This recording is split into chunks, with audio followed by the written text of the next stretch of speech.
बिस्मिल्लाहिर्रहमानिर्रहीम। My dear students, अस्सलाम वालेकुम वरहमतुल्लाहि वबरकातुहू। देखिए बेटा, जो ये बायोमॉलिक्यूल्स है, आपकी सेल बायोलॉजी का बेटा एक चैप्टर यहां पे है। और उसके बाद बेटा आपको यह भी पता होना चाहिए कि जो बेटा बायोमॉलिक्यूल्स है, इसमें बेटा कभी 3 क्वेश्चंस आते हैं या कभी बेटा 4 क्वेश्चंस पूछे जाते हैं। अगर आप बेटा 2021 और 22 का सिनेरियो देखोगे तो बेटा 2022 में 4 क्वेश्चंस पूछे गए, 21 में 4 क्वेश्चंस पूछे गए थे और 22 में बेटा इससे 3 क्वेश्चंस पूछे गए थे। इसलिए बेटा हमने जनरली अब यहां पे लिखा है कि इससे कुल मिला के बेटा 4 क्वेश्चंस आपको पूछे जाते हैं। तो चले बेटा हम बायोमॉलिक्यूल्स के बारे में पहले थोड़ा बहुत इंट्रोडक्शन आपको देंगे, उसके बाद बेटा हम क्वेश्चन सीरीज की ओर चले जाएंगे। देखिए बेटा, आप सबको पता होना चाहिए कि जो बायोमॉलिक्यूल्स है एक्चुअली बेटा ये आपकी सेल्स में होते हैं। और अब बेटा जो ये बायोमॉलिक्यूल्स है, इनको हम कैसे बेटा क्लासिफाई करते हैं, तो देखिए बेटा 2 क्राइटेरिया है क्लासिफिकेशन के। सबसे पहला क्राइटेरिया यह है, क्या ये ट्राइक्लोरो एसिटिक एसिड में सॉल्युबल है कि इनसॉल्युबल है, ये पहला पॉइंट है। और दूसरा पॉइंट ये कि इनका मॉलिक्यूलर वेट कितना है। ये बेटा 2 चीजें आपको बहुत इंपॉर्टेंट पता होना चाहिए कि जब भी बेटा हमें बायोमॉलिक्यूल्स को स्टडी करना होता है एक सेल में, तो हम क्या करते हैं बेटा, हम किसी भी टिश्यू को लाते हैं, फिर पेसल एंड मॉर्टर में उसको बेटा क्रश कर देते हैं, फिर उसमें ट्राइक्लोरो एसिटिक एसिड डालते हैं, फिर बेटा चीज क्लॉथ के जरिए जो चीजें बेटा फिल्टर होते हैं उनको हम फिल्ट्रेट कहते हैं, और जो चीजें बेटा फिल्ट्रेट नहीं होती है ऊपर ही रहते हैं जिनको हम रिटेंटेट कहते हैं। और जो चीजें बेटा फिल्ट्रेट में निकल के आते हैं वो आमतौर बेटा आपके माइक्रोबायोमॉलिक्यूल्स होते हैं।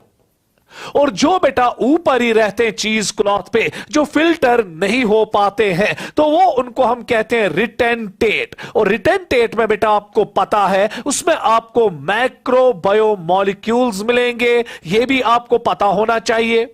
और उसके बाद बेटा अब जो आपके माइक्रोबायोमॉलिक्यूल्स हैं, ये ट्राइक्लोरो एसिटिक एसिड में बेटा ट्राइक्लोरो एसिटिक एसिड में ये सॉल्युबल होते हैं, इसीलिए बेटा ये फिल्टर हो जाते हैं। इसीलिए बेटा हम कहते हैं कि ये बनाते हैं एसिड सॉल्युबल पूल। और उसके बाद बेटा जो ये आपके मैक्रोबायोमॉलिक्यूल्स होते हैं, ये क्यों बेटा चीज क्लॉथ के ऊपर रहते हैं, ये क्यों नहीं फिल्ट्रेट हो पाते हैं, क्योंकि ये ट्राइक्लोरो एसिटिक एसिड में बेटा इनसॉल्युबल होते हैं। इसीलिए बेटा ये कंपोनेंट बनाते हैं जिसको हम एसिड इनसॉल्युबल पूल कहते हैं। उसके बाद बेटा एक और चीज आपको यहां पे याद रखना पड़ेगा, माइक्रो लफ्ज ही अपनी कहानी को बयान कर रहा है। ये इसलिए बेटा सॉल्युबल है ट्राइक्लोरो एसिटिक एसिड में क्योंकि इनका मॉलिक्यूलर वेट बेटा कम होता है, and it ranges from 18 to 800 Dalton's. उसके बाद बेटा जो मैक्रोबायोमॉलिक्यूल्स है, लफ्ज ही अपनी कहानी को बयान कर रहा है। इनका जो मॉलिक्यूलर वेट होता है वो इंतहाई ज्यादा होता है। इनका मॉलिक्यूलर वेट अराउंड 10,000 डाल्टन्स होता है, या फिर 10,000 डाल्टन से ज्यादा। तो ये था बेटा एक छोटा सा यहां पर जो मैंने इंट्रोडक्शन आपको दिया कि जो आपके बायोमॉलिक्यूल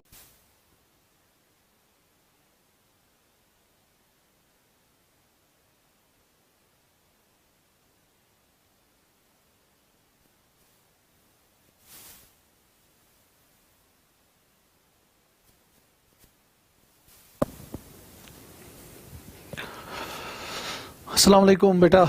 एक्चुअली यहाँ पे थोड़ा बहुत बेटा नेट की प्रॉब्लम हुई थी, तो उसकी वजह से बेटा ये इशू हुआ, तो sorry for that, sorry for बेटा this, I am regulating for that. तो चले बेटा, हमने अभी आपको बोला था यहाँ पे कि जो बायोमॉलिक्यूल्स है वो बेटा आप कुल मिला के 2 किस्म के हैं जो आपने बेटा अभी देखा, माइक्रोबायोमॉलिक्यूल्स एंड मैक्रोबायोमॉलिक्यूल्स। और क्राइटेरिया बेटा हमने रखा था, अगर आपको अभी बेटा लेक्चर जो मैंने अभी आपको दिया था, तो वहां पे हमने क्राइटेरिया जो रखा था वो ये था कि जो माइक्रोबायोमॉलिक्यूल्स है, जरा गौर से बेटा देखिएगा, माइक्रोबायोमॉलिक्यूल्स जो आपके हैं, सबसे पहले आपको देखना है कि they are soluble in trichloro acetic acid बोला। उसके बाद बेटा इनका जो मॉलिक्यूलर वेट है वो रेंज करता है फ्रॉम 18 टू 800 डाल्टन्स। और उसके बाद बेटा ये भी मैंने कहा कि ये बनाते हैं बेटा एसिड सॉल्युबल पूल, ये भी आपको बेटा कहा गया। और उसके बाद बेटा ये भी आपको मैंने कहा कि ये हमेशा आपको मिलेगा फिल्ट्रेट में। ये चीजें बेटा आपको यहां पे याद रखना माइक्रोबायोमोलिक्यूल्स के लिए। उसके बाद बेटा मैंने आपको कहा था कि जो मैक्रोबायोमोलिक्यूल्स है, याद रखिएगा बेटा कि जो मैक्रोबायोमोलिक्यूल्स है ये इनसॉल्युबल है ट्राइक्लोरो एसिटिक एसिड में, ये भी बेटा आपको पता है। उसके बाद बेटा इनका मॉलिक्यूलर वेट जो है वो 10,000 डाल्टन या 10,000 डाल्टन से ज्यादा आएगा, तो याद रखिएगा ये पॉइंट भी। उसके बाद बेटा ये बनाते हैं acid insoluble pool, so that means कि बेटा ये ट्राइक्लोरो एसिटिक एसिड में बेटा इनसॉल्युबल होते हैं। और उसके बाद बेटा ये भी अब आपको मालूम है कि ये आपके रिटर्न टेट पेयर हो जाए, रिटर्न टेट में आएंगे, दैट मींस कि बेटा चीज क्लॉथ के जरिए ये फिल्टर नहीं होंगे। उसके बाद बेटा अगर हम माइक्रोबायोमोलिक्यूल्स में आप एग्जांपल्स लेंगे, ये भी बेटा आपको मालूम होना चाहिए। इसमें बेटा सबसे पहले आपके मोनोसैकेराइड्स आते हैं, फिर आपके बेटा ओलिगोसैकेराइड्स भी इसमें आते हैं, और बेटा इसमें आपके अमाइनो एसिड्स आते हैं, इसमें आपके न्यूक्लियोसाइड्स आते हैं, और इसमें आपके बेटा न्यूक्लियोटाइड्स भी आ जाते हैं। ये बेटा एग्जांपल्स है आपके माइक्रोबायोमोलिक्यूल्स की। उसके बाद बेटा जब अब हम देखेंगे मैक्रोबायोमोलिक्यूल्स में आपको बेटा पहली एग्जांपल आएगी पॉलीसैकेराइड्स की। पॉलीसैकेराइड्स के बाद बेटा आपको इसमें एग्जांपल आएगी प्रोटीन्स की, फिर बेटा आपको एग्जांपल आएगी लिपिड्स की, और फिर इसमें आपको एग्जांपल आएगी न्यूक्लिक एसिड्स की। ये बेटा आपके स्क्रीन के सामने मैंने एक खाका बनाया है कि माइक्रोबायोमोलिक्यूल क्या है और उसमें एग्जांपल्स क्या है और मैक्रोबायोमोलिक्यूल्स में क्या क्या आते हैं और उसके एग्जांपल्स क्या है। ये खाका हमने बना के रखा। पर बेटा एक चीज अब यहां पे एक लोचा है जिसपे बेटा आपको नीट पे नजर रखनी पड़ेगी। देखिए बेटा लोचा क्या है, यहां पे जो लिपिड्स आपके है ये पंगेबाज है। देखिए क्यों पंगेबाज है, क्योंकि जो आपके लिपिड्स होते हैं ये बेटा इनसॉल्युबल होते हैं ट्राइक्लोरो एसिटिक एसिड में। सो सॉल्युबिलिटी के लिहाज से बेटा ये बिहेव करते हैं एज मैक्रोबायोमोलिक्यूल्स। मगर जब हम इनका मॉलिक्यूलर वेट देखते हैं, इनका मॉलिक्यूलर वेट बेटा 800 डाल्टन से कम होता है। सो एट दैट टाइम बेटा ये बिहेव करते हैं एज माइक्रोबायोमोलिक्यूल्स। मगर अब बेटा हमारा दिमाग चकरा गया ना कि सर जो लिपिड्स है एक प्रॉपर्टी ये दिखाते हैं सॉल्युबिलिटी की किनके जैसी, मैक्रोबायोमोलिक्यूल्स की, क्योंकि ये ट्राइक्लोरो एसिटिक एसिड में इनसॉल्युबल होते हैं। और जो आपके बेटा लिपिड्स है अगर हम वजन के लिहाज से जाएंगे, मॉलिक्यूलर वेट के लिहाज से जाएंगे, ये किसको बेटा शाबाश किसकी मिल्कियत बनते हैं, माइक्रोबायोमोलिक्यूल्स की। इसीलिए बेटा आपकी टेक्स्ट ने एक ब्यूटीफुल लाइन लिखी है कि जो लिपिड्स है दे आर नॉट स्ट्रिक्टली, ये स्ट्रिक्टली नहीं है शाबाश बेटा मैक्रोबायोमोलिक्यूल्स। आज के बाद बेटा अगर आपको स्टेटमेंट आएगी गौर से देखिएगा, lipids are not strictly macrobayomolecules. Yes बेटा follow this statement, 100% करेक्ट है। क्यों नहीं ये स्ट्रिक्टली मैक्रोबायोमोलिक्यूल्स है, क्योंकि इनकी एक खसलत बेटा किनके जैसी है, मैक्रोबायोमोलिक्यूल्स की, और दूसरी खसलत किनके जैसी है, माइक्रोबायोमोलिक्यूल्स की। तो ये बेटा था बायोमोलिक्यूल्स और मैक्रोबायोमोलिक्यूल्स के बेटा लिए आपका थोड़ा बहुत इंट्रोडक्टरी लेक्चर। उसके बाद बेटा अब हम आगे की ओर देखेंगे और देखेंगे बेटा कि अब हमारे लिए क्या क्या क्वेश्चंस अवेलेबल है, क्योंकि साथ साथ जहां मुझे लगेगा कि मुझे कंसेप्ट को डिस्कस करना पड़ेगा तो वहां पे मैं थोड़ा बहुत कंसेप्ट को टच करता जाऊंगा। देखिए बेटा यहां पे आपके पास एक चार्ट है, गौर से देखिएगा जो मैंने अभी डिस्कस किया। यहां पे है ये एसिड सॉल्युबल पूल और यहां से एसिड इनसॉल्युबल पूल। आप बेटा जो अच्छे बच्चे होंगे उन्होंने बेटा अभी देखा होगा कि एसिड सॉल्युबल पूल की बात अगर चलती है तो माइक्रोबायोमोलिक्यूल की बात चल रही है, और अगर बेटा एसिड इनसॉल्युबल पूल की बात चल रही है क्वेश्चन में तो चल रहा है बेटा आपके दिमाग में मैक्रोबायोमोलिक्यूल। कोई शक बेटा नहीं।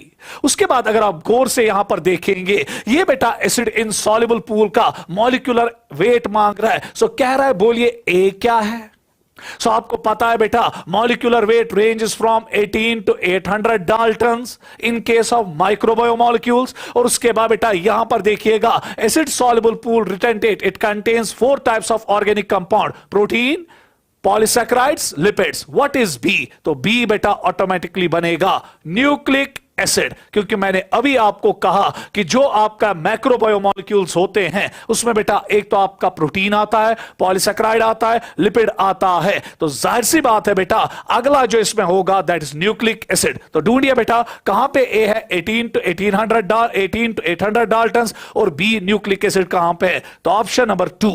तो क्वेश्चन नंबर बेटा जो आपका यहां पे लग रहा है क्वेश्चन नंबर 1, उसका ऑप्शन है बेटा 2। क्लियर? Next question. चल बेटा अब हम नेक्स्ट क्वेश्चन की ओर जाएंगे। बेटा गौर से देखिएगा, ये क्वेश्चन जो है ये आपकी टेक्स्ट बुक से बेटा लिया गया है, पेज नंबर 143 से। चेक कीजिए बेटा, टेक्स्ट बुक सामने रखिएगा और उसके बाद वहां पे एक टेबल है, वो भी आप देखिएगा। टेबल है बेटा 9.1, इस पे बेटा आप नजर रखिएगा। तो टेक्स्ट बुक खोलिए, उसमें पेज नंबर 143 देखिए और उसके बाद बेटा टेबल 9.1 पे आइए। वहां पे आपको डिफरेंट एलिमेंट्स की परसेंटेज मिलेगी कि बॉडी में क्या है।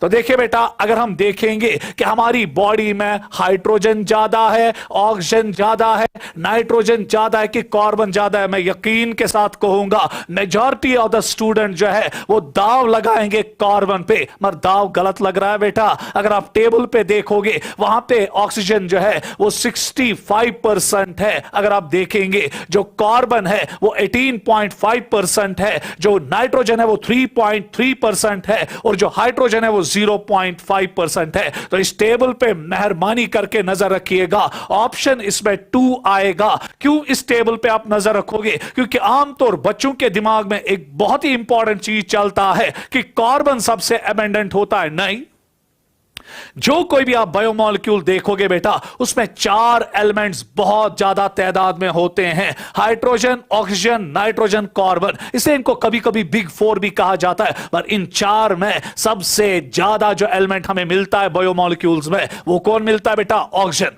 कार्बन नहीं। पहले ऑक्सीजन, उसके बाद कार्बन, उसके बाद nitrogen, followed by hydrogen. Clear बेटा? इस क्वेश्चन को आप देखिएगा पेज नंबर 143 पे और जो टेबल है बेटा वो 9.1 है। चले बेटा थर्ड क्वेश्चन की ओर घूमेंगे। चले बेटा ये अब आपका थर्ड क्वेश्चन यहां पे आ रहा है, गौर से देखिएगा, टेक्स्ट बुक पे भी साथ साथ नजर रखिएगा। जहां जहां से मैं चल रहा हूं वहां वहां पे बेटा आप टेक्स्ट बुक पे नजर रखिएगा। देखिए विच of the following statement is और आर इनकरेक्ट। बोलिए कि इनमें जो स्टेटमेंट्स दी गई है, 4 स्टेटमेंट्स कुल मिला के बेटा यहां पे मैंने 5 स्टेटमेंट्स दी है रिगार्डिंग अमाइनो एसिड्स, कि कौन सी स्टेटमेंट अमाइनो एसिड्स में इनकरेक्ट है। पहला, amino acids are substituted methanes present only in alpha form. बेटा गौर से देखिएगा, अगर मैं यहां पर बेटा इस पॉइंट को डिस्कस करूंगा, गौर से देखिएगा, आप सबको पता है अगर मैं यहां पे बेटा मीथेन का स्ट्रक्चर लाऊंगा तो चले बेटा मीथेन का स्ट्रक्चर आपके सामने आ रहा है। गौर से बेटा यहां पर देखिएगा CH4।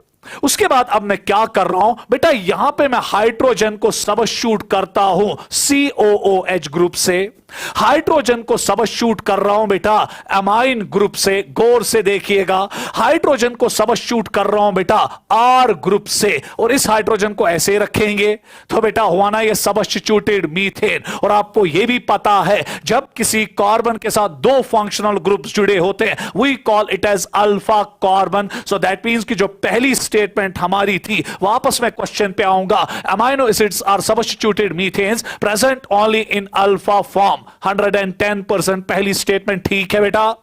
उसके बाद अगली स्टेटमेंट है amino acids are classified on the basis of nature of R group. Yes बेटा, एक्चुअली अगर आप आर ग्रुप को ही मॉनिटर करोगे, आर ग्रुप में वेरिएशन है। अगर आर हाइड्रोजन होगा तो ये ग्लाइसिन कहलाएगा, अगर आर बेटा मिथाइल ग्रुप होगा तो ये एलेनिन कहलाएगा, अगर आर बेटा मिथेनॉल होगा तो ये सीरीन कहलाएगा। सो क्या मैं हक के साथ बोलूं बेटा, ये आर ग्रुप ही है जो तय कर देता है कि ये किस किस्म का अमाइनो एसिड है। तो दूसरी स्टेटमेंट भी बेटा करेक्ट। उसके बाद तीसरी स्टेटमेंट है physical and chemical properties of amino acids depend on R group. इस पे बेटा नजर रखिएगा, ये टेक्स्ट बुक के बेटा कुछ चुनिंदा पॉइंट्स है जो आपकी जोली में डाले जा रहे हैं, जरा गौर से देखिएगा। जो फिजिकल और केमिकल प्रॉपर्टी अमाइनो एसिड्स की है, क्या वो खाली महज आर ग्रुप पे डिपेंड करती है? नो डाउट बेटा, टाइप ऑफ अमाइनो एसिड की जो क्लासिफिकेशन है वो आर ग्रुप ही तय करता है, मगर फिजिकल और केमिकल प्रॉपर्टी जो है वो खाली आर ग्रुप ही तय नहीं करता है, वो बेटा शाबाश अमाइन ग्रुप भी तय करता है और वो COOH ग्रुप भी तय करता है। इससे बेटा स्टेटमेंट 3 जो है वो गलत है। उसके बाद रुजू होगा स्टेटमेंट 4 की ओर। Structure of amino acid changes in solution of different pH. बहुत इंपॉर्टेंट पॉइंट, अच्छा पॉइंट टेक्स्ट बुक का, जहां पे आपको आमतौर नजर नहीं पड़ती है। नजर पड़ाओ बेटा, क्योंकि यही तो वो लाइंस है जो टेक्स्ट बुक से चुरा के एग्जामिनर आपको बेटा एग्जाम में देता है और आप परेशान होते हो, कहते हुए टेक्स्ट बुक पे तो नहीं है बेटा ये टेक्स्ट बुक पे। अगर आप पीएच सॉल्यूशन का क्या करते जाएंगे चेंज, जो बेटा आपका एसिडिक अमाइनो एसिड है, अगर आप उसको एसिडिक पीएच में डालोगे तो वो प्रोटॉन रिलीज नहीं करेगा। तो इसलिए बेटा अगर आप बेसिक अमाइनो एसिड को लाओगे फिर उसको आप बेसिक बेटा पीएच पे रखोगे तो वो बेटा OH ग्रुप या OH ग्रुप जो है या जो बेटा प्रोटॉन है उसका अमाइन ग्रुप जो है उसको एक्सेप्ट नहीं करेगा, क्योंकि जो अमाइन ग्रुप बेटा अमाइनो एसिड में है वो लिविस बेस का काम करता है और जो आपका बेटा कार्बोक्सिलिक ग्रुप है वो बेटा एसिड का काम कर रहा है। तो जाहिर सी बात है बेटा, अगर आप एक अमाइनो एसिड को डिफरेंट पीएचएस पे रखोगे, ओ बेटा शाबाश अपने स्ट्रक्चर को क्या करेगा चेंज। 100% बेटा ये स्टेटमेंट करेक्ट है। उसके बाद amino acids act as zwitter ions in aqua solution. 100% ये भी ठीक है, क्योंकि अगर मैं आपको बेटा पुरानी डायग्राम पे ले जाऊंगा, जरा गौर से बेटा यहां पर देखिएगा, जो मैंने अभी आपके सामने बेटा डायग्राम यहां पे लाई थी। जब बेटा हम देखते हैं यहां पे आपका कार्बोक्सिलिक ग्रुप है, ये प्रोटॉन लूज करेगा, तो ये यहां पे अगर प्रोटॉन जब लूज करेगा तो देखिए बेटा ये क्या बनेगा COO नेगेटिव। और जो अमाइन ग्रुप है इस पे नाइट्रोजन पे बेटा लोन पेयर ऑफ इलेक्ट्रॉन है, ये प्रोटॉन को एक्सेप्ट करेगा और बनेगा NH3 पॉजिटिव, और यहां पे बेटा पॉजिटिव चार्ज चढ़ेगा। एक ही मॉलिक्यूल में नेगेटिव चार्ज भी है पॉजिटिव चार्ज भी है, so at that time we got a zwitter ion. So ये स्टेटमेंट भी बेटा ठीक है। तो इसका मतलब ये हुआ कि अगर हम प्रीवियस क्वेश्चन पे बेटा यहां आएंगे amino acid acts as zwitter ions in aqua solution, ये भी ठीक है। तो चले बेटा अब हमें यहां देखना है कि इनकरेक्ट स्टेटमेंट कौन सी है, जरा गौर से अब यहां पर देखिएगा। Which of the following statements are incorrect. तो इनकरेक्ट स्टेटमेंट, इसमें एक्चुअली एक क्वेश्चन है बेटा, इसमें करेक्ट स्टेटमेंट कौन होनी चाहिए, इस पे बेटा आप नजर रखिएगा।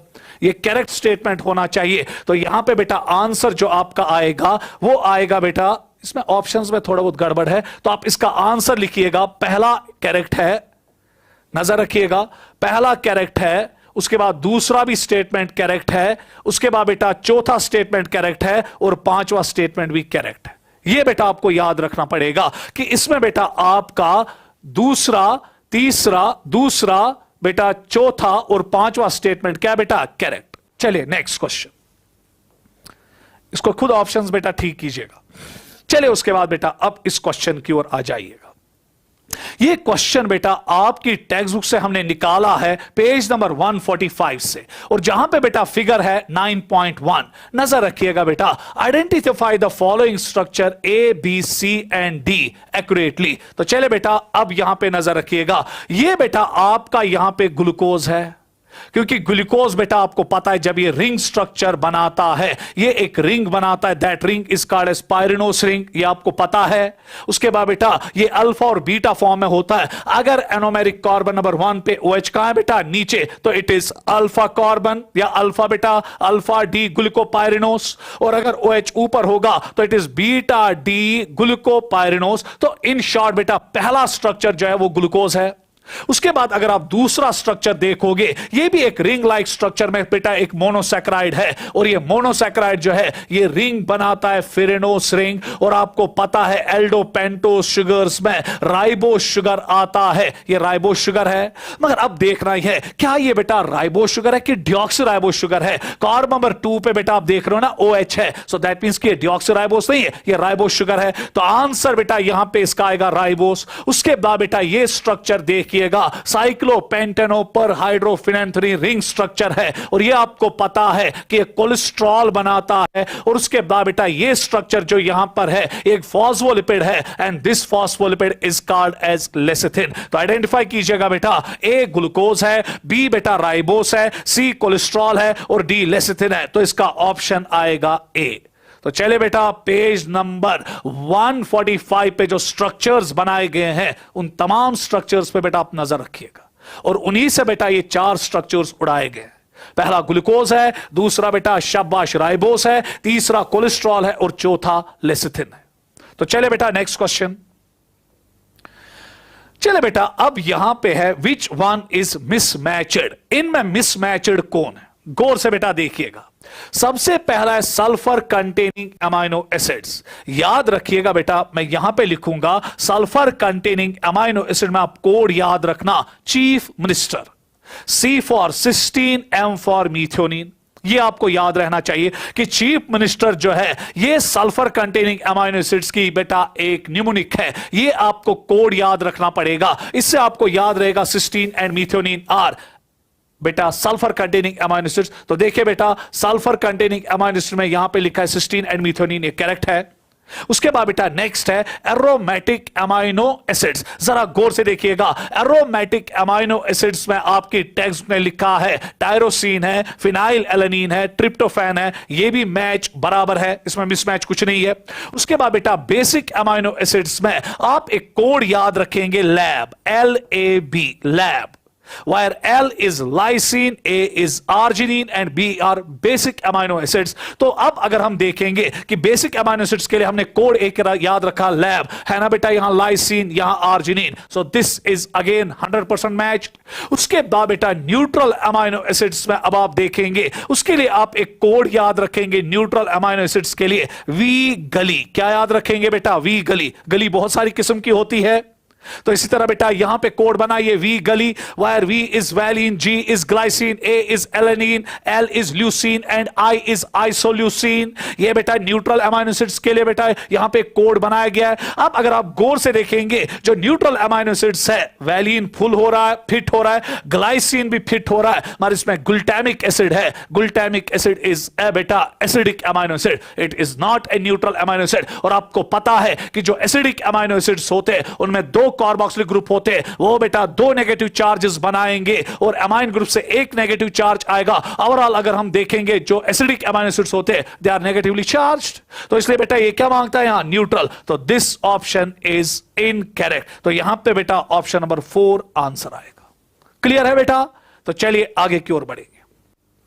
सारा इंशाल्लाह बायोमॉलिक्यूल बेटा क्लियर हो जाएगा। खाली बेटा अपनी टेक्स्ट बुक सामने रखिएगा, क्योंकि मैं वही चाहता हूं कि आप अपनी टेक्स्ट बुक पे बेटा हिट कर लीजिएगा। 1.5 घंटे या 1 घंटे में हमारा पूरा चैप्टर ही कंप्लीट हो जाएगा और पूरा बेटा टेक्स्ट बुक का भी रिवाइज हो जाएगा। तो चलिए बेटा recognize the following figure and find out the correct match. इस पर नजर रखिएगा बेटा नीट के लिए, क्योंकि ये भी बेटा आपके पेज नंबर 145 पे और फिगर 9.1 पे बेटा टेक्स्ट बुक पे बनाया गया है। तो चलिए बेटा यहां पे क्या है? यहां पे RH है, क्योंकि मैंने अभी कहा कि जो अमाइनो एसिड्स है they are classified on the base of R group. उसके बाद बेटा यहां R है मिथाइल ग्रुप और यहां R है बेटा मिथिनॉल। तो चले बेटा एक कोड आप याद रखिएगा, जब RH है, मिथाइल ग्रुप R है तो बेटा और मिथिनॉल R है, तो एट दैट टाइम बेटा एक कोड आप याद रखिएगा गैस। क्या याद रखेंगे बेटा? Gas. Where G is glycine. ऐसा क्वेश्चन आएगा जहां RH है या RH है, R मिथाइल ग्रुप है और R मिथनॉल है, तो कोड क्या डिजाइन होगा? Gas. Where G is glycine, A is alanine and S is serine. बेटा कोड याद रहा? गैस। इस पे नजर रखिएगा बेटा, हो सकता है कि नीट में एक क्वेश्चन आएगा फिर लिखा होगा आइडेंटिफाई, जैसे मैंने किया है आइडेंटिफाई ABC। आपने देखा RH है, R मिथाइल ग्रुप है, R मिथनॉल है, तो कोड बेटा डिजाइन होगा गैस। और देखिए बेटा गैस कोड कहां पे चलेगा? यह है बेटा question number option number 3 glycine, alanine and serine. So question number 6 का जो ऑप्शन होगा दैट इज 3। चले बेटा नेक्स्ट क्वेश्चन की ओर मूव करेंगे। देखिए बेटा अब मैं यहां पे फैट्स की ओर रुजू कर रहा हूं। तो देखिए बेटा फैट्स में अब एक क्वेश्चन यहां पे है, how many statements are correct. यहां पे आपको फैट्स के मतलब देखने की कितनी स्टेटमेंट्स बेटा करेक्ट है। सबसे पहली स्टेटमेंट है fats are insoluble in water. Yes बेटा, फैट्स तो इनसॉल्युबल पानी में है, तो पहली स्टेटमेंट 100% करेक्ट। उसके बाद बेटा many lipids contain glycerol, trihydroxypropane and fatty acids. Yes बेटा, चाहे आपका सिंपल लिपिड हो चाहे आपका कंपाउंड लिपिड हो, उनमें बेटा आपको ग्लाइसरॉल तो मिलेगा, ट्राई हाइड्रोक्सीप्रोपेन और फैटी एसिड्स भी मिलेंगे। उसके बाद हां, डिराइव्ड लिपिड जो होते हैं जिसमें कोलेस्ट्रॉल आता है या जिसमें आपके स्टेरॉइड्स आते हैं, प्रोस्टाग्लैंडिन्स आते हैं, टर्पीन्स आते हैं, उनमें बेटा आपको फैटी एसिड्स नहीं मिलेंगे, but they are grouped under derived lipids. मगर सिंपल लिपिड्स और कंपाउंड लिपिड्स में आपको अल्कोहल भी मिलेगा या ग्लाइसरॉल भी मिलेगा और बेटा फैटी एसिड्स भी मिलेंगे। तो यह स्टेटमेंट भी बेटा ठीक है।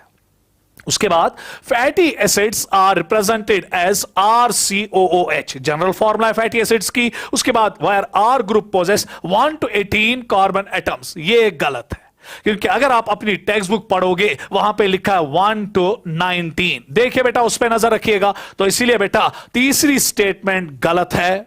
उसके बाद आगे की ओर बढ़ेंगे। Palmitic and arachidonic acid has 20 and 16 carbon atoms respectively. NEET में आया है बेटा, पालमेटिक एसिड जो है उसमें बेटा होते हैं 16 कार्बन्स और आर्किडोनिक में 20। इसलिए बेटा मैंने यहां लिखा है ना, पालमेटिक में 20 है और आर्चिडोनिक में कितने 16। ये स्टेटमेंट भी गलत। उसके बाद बेटा lecithin main component of all membrane is a glycolipid. Lecithin glycolipid नहीं है बेटा, इट इज अ फॉस्फोलिपिड। इसमें फॉस्फोरिक एसिड होता है और उसके साथ बेटा फिर एक बेस होती है, that base is called as choline. तो इसीलिए बेटा यहां पर अगर आप देखेंगे ये स्टेटमेंट भी गलत है। सो 3 स्टेटमेंट्स इस क्वेश्चन में गलत है। हमें क्या देखना है बेटा, करेक्ट स्टेटमेंट। तो आंसर 2 ही है, तो आंसर आएगा 2। सो 2 स्टेटमेंट्स यहां करेक्ट है। तो देखिए बेटा कहां पे ऑप्शन है 2। उसके बाद बेटा नेक्स्ट क्वेश्चन की ओर दौड़ेंगे।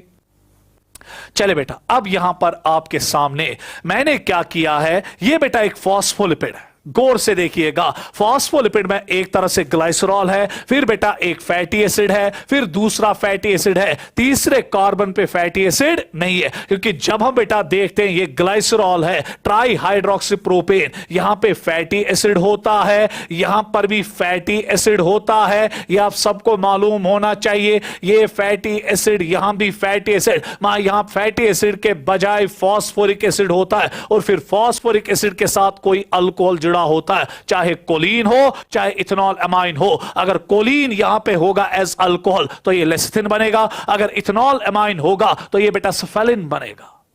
उसके बाद बेटा अगर आप गौर से देखेंगे, यहां पे कार्बन और फैटी एसिड के बीच में हमें पहचानना है कि ये बॉन्ड क्या है। बोल रहा है बॉन्ड ए क्या है। और उसके बाद बेटा अगर आप देखेंगे बी, और यहां पर जो फॉस्फेट्स और अल्कोहल के बीच में बॉन्ड है, बोलता है ये कौन सा बॉन्ड है। बेटा आपको पता है, जब भी फैटी एसिड बेटा ग्लाइसरॉल के साथ बॉन्ड करता है, and that bond is called as ester bond. So a तो बेटा एस्टर बॉन्ड है, इसमें कोई सेकंड थॉट नहीं है।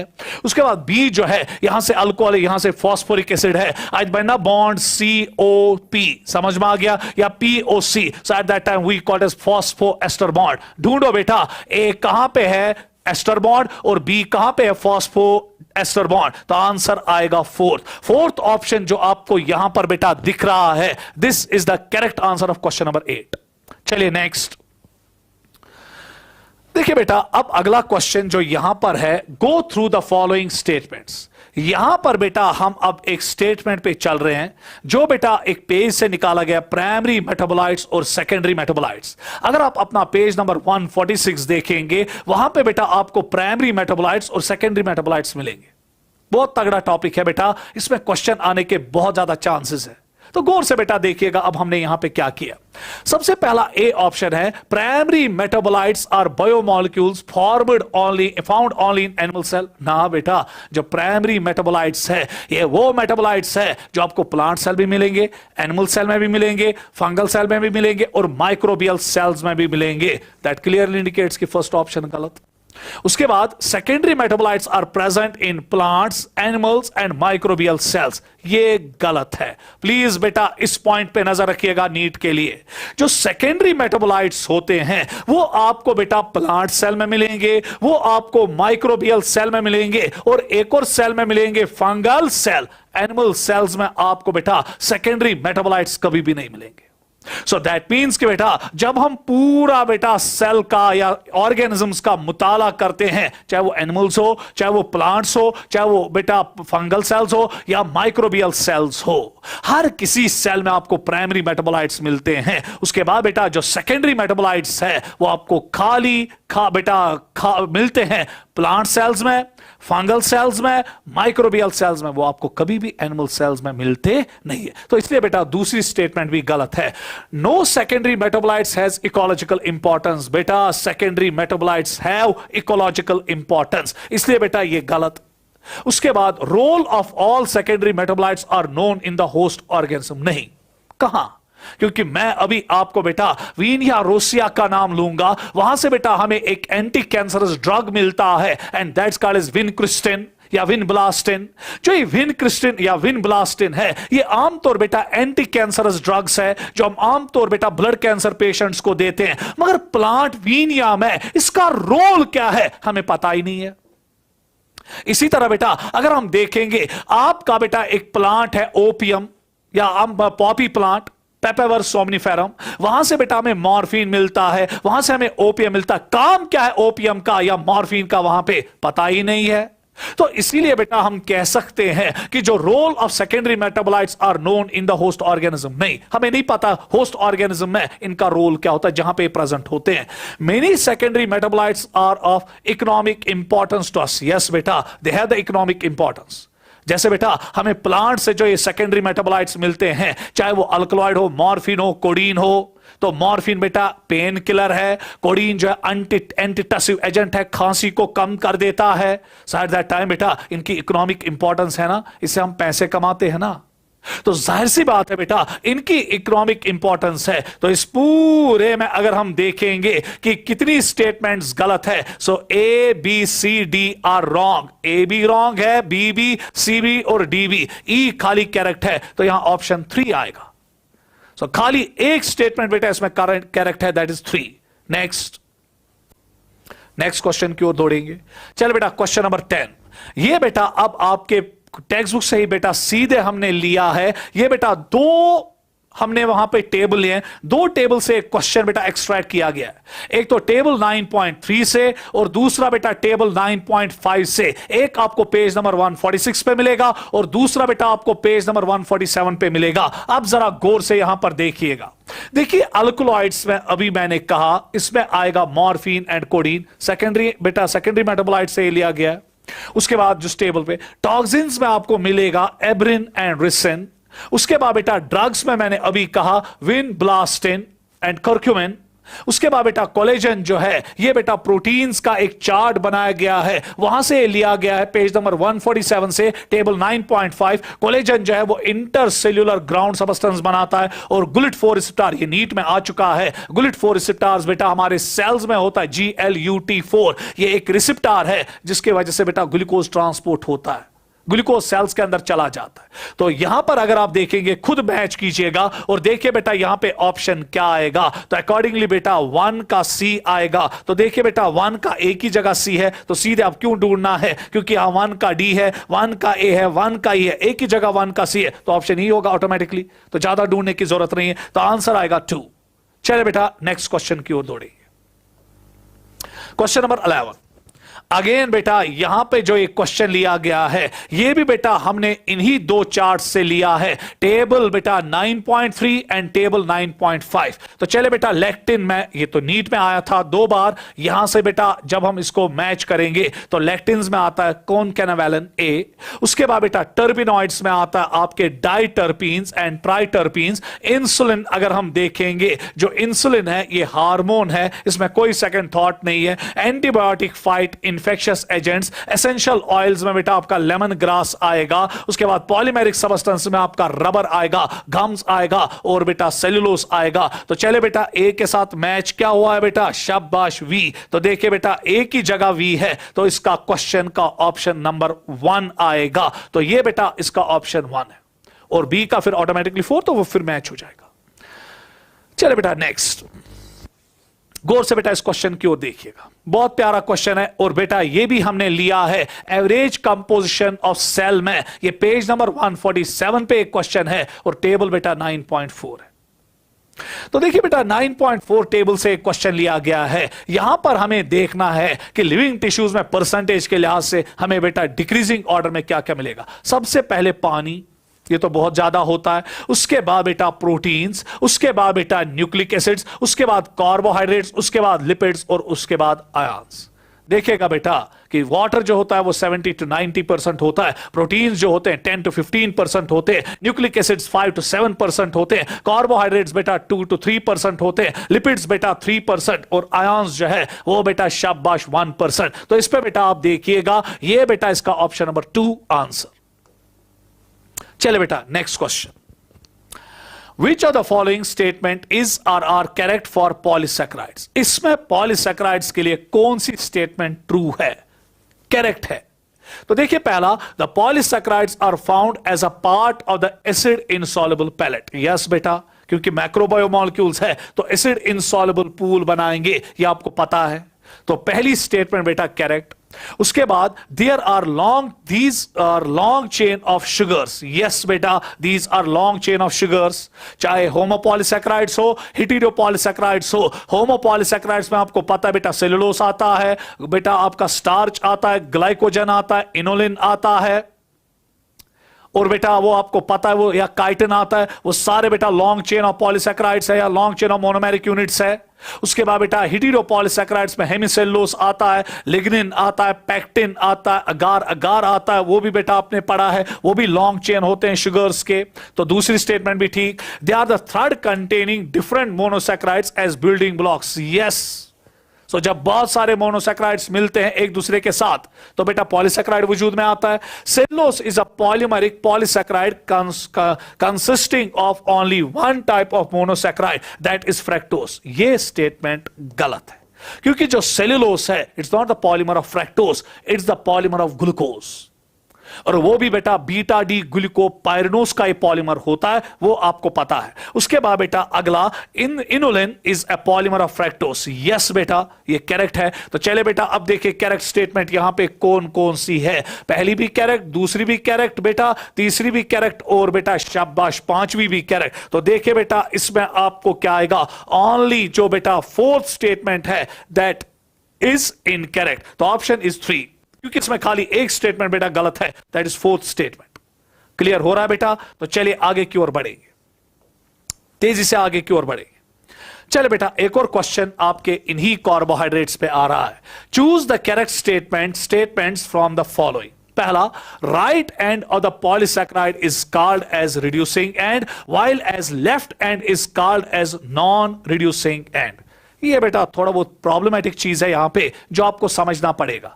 जरा बेटा गौर से यहां पर देखिएगा। मैं इसके लिए बेटा यहां पे बोर्ड बनाऊंगा, बेटा बोर्ड का यूज करूंगा। देखिए सपोज मेरे पास अब यहां पर बेटा एक कार्बोहाइड्रेट है, नजर रखिएगा। तो चलिए बेटा कार्बोहाइड्रेट हम लेंगे या पॉलीसैकेराइड हम लेंगे ग्लाइकोजन, पॉलीमर है बेटा, अल्फा डी ग्लूकोपाइरेनोस का बेटा पॉलीमर है। अब मैं यहां पे अल्फा डी ग्लूकोज बना रहा हूं, जरा गौर से देखिएगा। This is C1, C2, C3, C4 and this is C5। इसको समझ लीजिए बेटा, क्योंकि बहुत सारे बच्चे टेक्स्ट बुक में समझ नहीं पा रहे हैं कि रिड्यूसिंग साइट क्या होता है, नॉन रिड्यूसिंग साइट क्या होता है। अब जरा बेटा गौर से देखिएगा, अल्फा फॉर्म में है तो दिस इज द बेटा OH, कार्बन नंबर 1 पे OH नीचे जाएगा। तो फिर बेटा अगर मैं यहां पे ग्लूकोज का स्ट्रक्चर बनाऊंगा तो देखिए बेटा ग्लूकोज में कोड 3 है, OH कहां जाएगा बेटा, कार्बन नंबर 3 पे ऊपर, और this is OH, this is H and this is CH2OH। अब जरा गौर से देखिएगा, आपने जब एनोमर्स पढ़े होंगे तो वहां पे बेटा आपने पढ़ा होगा कि जो साइक्लिक मोनोसैकेराइड्स है उनमें बेटा पाइरेनोस रिंग में C1 कार्बन होता है बेटा एनोमेरिक।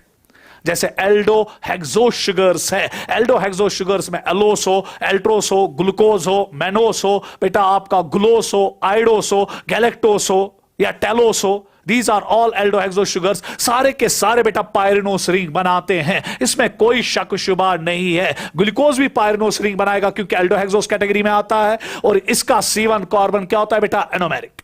उसके बाद बेटा जब चेन बनती जाएगी, चले बेटा यहां पे मैं एक और बेटा अब आपके सामने ग्लूकोज मॉलिक्यूल लाऊंगा। जरा गौर से बेटा यहां पर देखिएगा, ये एक और ग्लूकोज मॉलिक्यूल है, ये बेटा इसका OH और ये H। जब ये बेटा पॉलीमर एक दूसरे के साथ बनाएंगे, इसका OH और H कहां निकलेगा? बाहर। यहां पे बेटा कंडेंसेशन, वाटर बाहर निकलेगा, तो यहां पे बेटा इनके बीच में ग्लाइकोसाइडिक बॉन्ड बनेगा, तो बन गया।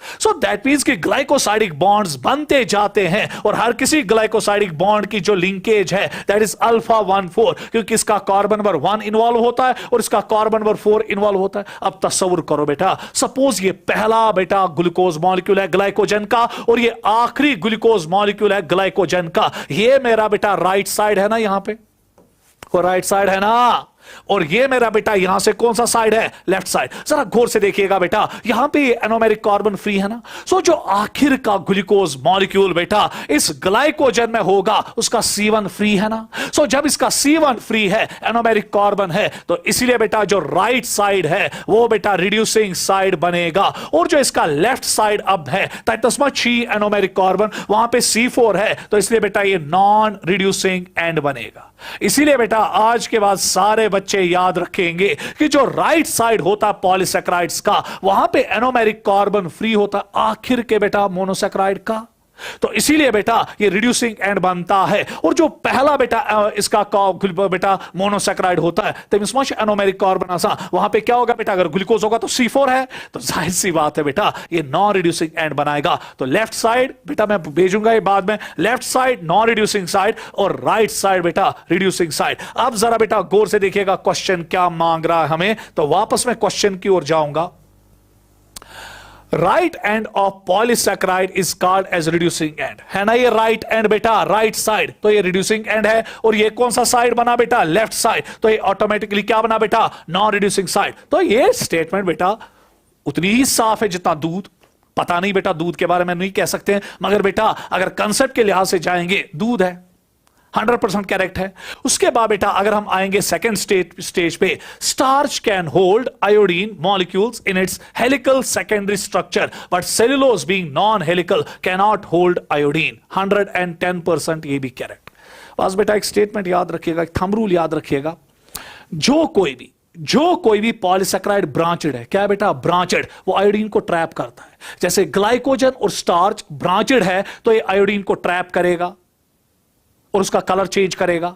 और जो बेटा ब्रांचेड नहीं है, जैसे आपका बेटा सेल्यूलोज है वो ब्रांचेड नहीं है, वो आयोडीन को ट्रैप नहीं करेगा, उसका कलर चेंज करेगा नहीं। ये याद रखना बेटा नीट के लिए, इसके बहुत सारे चांसेस है बेटा नीट में आने के लिए, क्योंकि आज तक बेटा ये नीट में नहीं आया है, इससे बेटा इस पे नजर रखिएगा। तो इसीलिए बेटा सेकंड स्टेटमेंट भी ठीक है, starch and glycogen are branched molecule. अभी मैंने कहा yes they are branched, gluco बेटा सेलुलोज ब्रांचेड नहीं है। Starch in plant and glycogen in animal are houses of energy, yes बेटा, क्योंकि प्लांट सेल स्टार्च को बेटा रिजर्व फूड के तौर पे इस्तेमाल करती है, और जो आपका एनिमल सेल है वो ग्लाइकोजन को इस्तेमाल करती है एज सोर्स ऑफ एनर्जी। उसके बाद बेटा अब देखना है कि इसमें करेक्ट स्टेटमेंट कौन सी है। सारी की सारी स्टेटमेंट्स करेक्ट है, तो आंसर क्या आएगा बेटा? 4। तो याद रखिएगा कि क्वेश्चन नंबर 14 का जो आंसर है that is 4, all the statements are correct. बस बेटा जुड़े रहिए, निंद्रशन का रिंकिए, जुड़े रहो। तो चले बेटा क्वेश्चन नंबर 15 की ओर आएंगे। अगेन बेटा क्वेश्चन पॉलीसैकेराइड से दिया गया है, नजर रखिएगा। कंसिडर द फॉलोइंग स्टेटमेंट्स, अब इन स्टेटमेंट्स को कंसिडर कीजिएगा। Plant cell wall are made up of cellulose, 100%। उसके बाद chitin is a sulphur containing polysaccharide, no बेटा it's a nitrogen containing polysaccharide, इसमें एन एस्टाइल ग्लूकोस अमाइन होता है, तो दूसरी स्टेटमेंट गलत। उसके बाद glucosamine and N acetyl galactosamine are complex polysaccharides, yes बेटा दे आर कॉम्प्लेक्स। उसके बाद बेटा chitin is present in endoskeleton of arthropods, ना बेटा एक नजर पे वहां था, छोटी छोटी चीजों पे नजर रखनी पड़ेगी। इस साल जो एग्जामिनर ने किया था बेटा 22 में, अब इस साल तो चला गया 2022 में बेटा अगर आप देखेंगे 2022 में एग्जामिनर ने यही सब कुछ तो खेल खेला था। जिसकी वजह से बेटा आपका टाइम बहुत ज्यादा लगा बायोलॉजी पेपर को टैकल करने में। इसलिए ये पैंतरे पहले ही से पता होनी चाहिए कि कहां कहां से एग्जामिनर बेटा आपको फंसा देगा। तो इसीलिए बेटा अब यहां पर देखिएगा, chitin is present in endoskeleton, no it is present in exoskeleton, तो स्टेटमेंट गलत। Complex polysaccharides are mostly homopolymers, इस पे आपको नजर ही नहीं पड़ेगी। ये भी टेक्स्ट बुक में बेटा पॉलीसैकेराइड्स की आखिरी लाइन में लिखा है कि जो कॉम्प्लेक्स बेटा पॉलीसैकेराइड्स है, अभी मैंने कहा चाहे बेटा आपका ग्लाइकोजन हो, चाहे बेटा आपका स्टार्च हो, आपका सेलुलोस हो, आपका इनुलिन हो या आपका काइटिन हो, दे आर ऑल होमोपॉलीमर्स। तो ये भी स्टेटमेंट बेटा करेक्ट।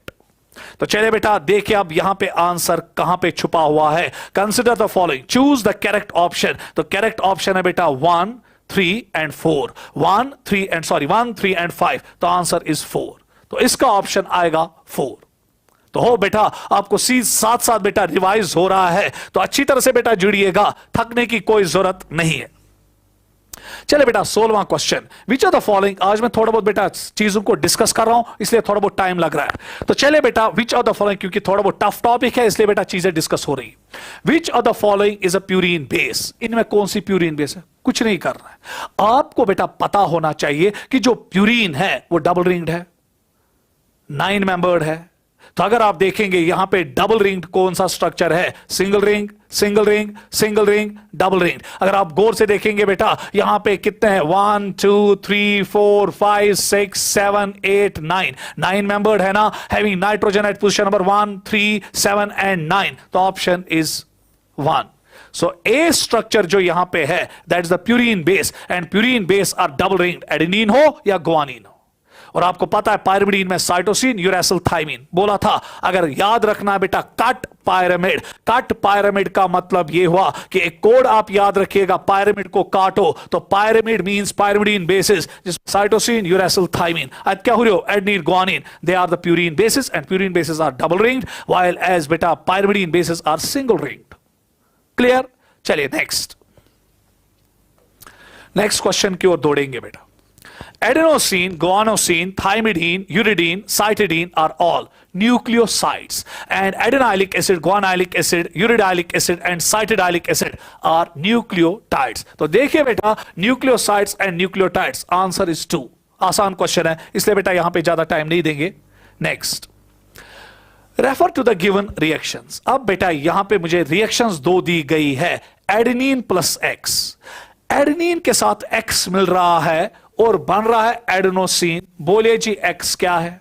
फिर एडेनोसिन के साथ वाई मिल रहा है और बनता है बेटा एडेनाइलिक एसिड। बोलिए वाई क्या है? तो जाहिर सी बात है बेटा, एडेनिन जब शुगर के साथ मिलेगा तो एडेनोसिन बनेगा, और एडेनोसिन जब बेटा फॉस्फोरिक एसिड के साथ मिलेगा तो एडेनाइलिक एसिड बनेगा। तो चले बेटा शुगर मॉलिक्यूल देखिए, एक्स शुगर मॉलिक्यूल होना चाहिए और वाई फॉस्फेट ग्रुप होना चाहिए, तो आंसर इज 2।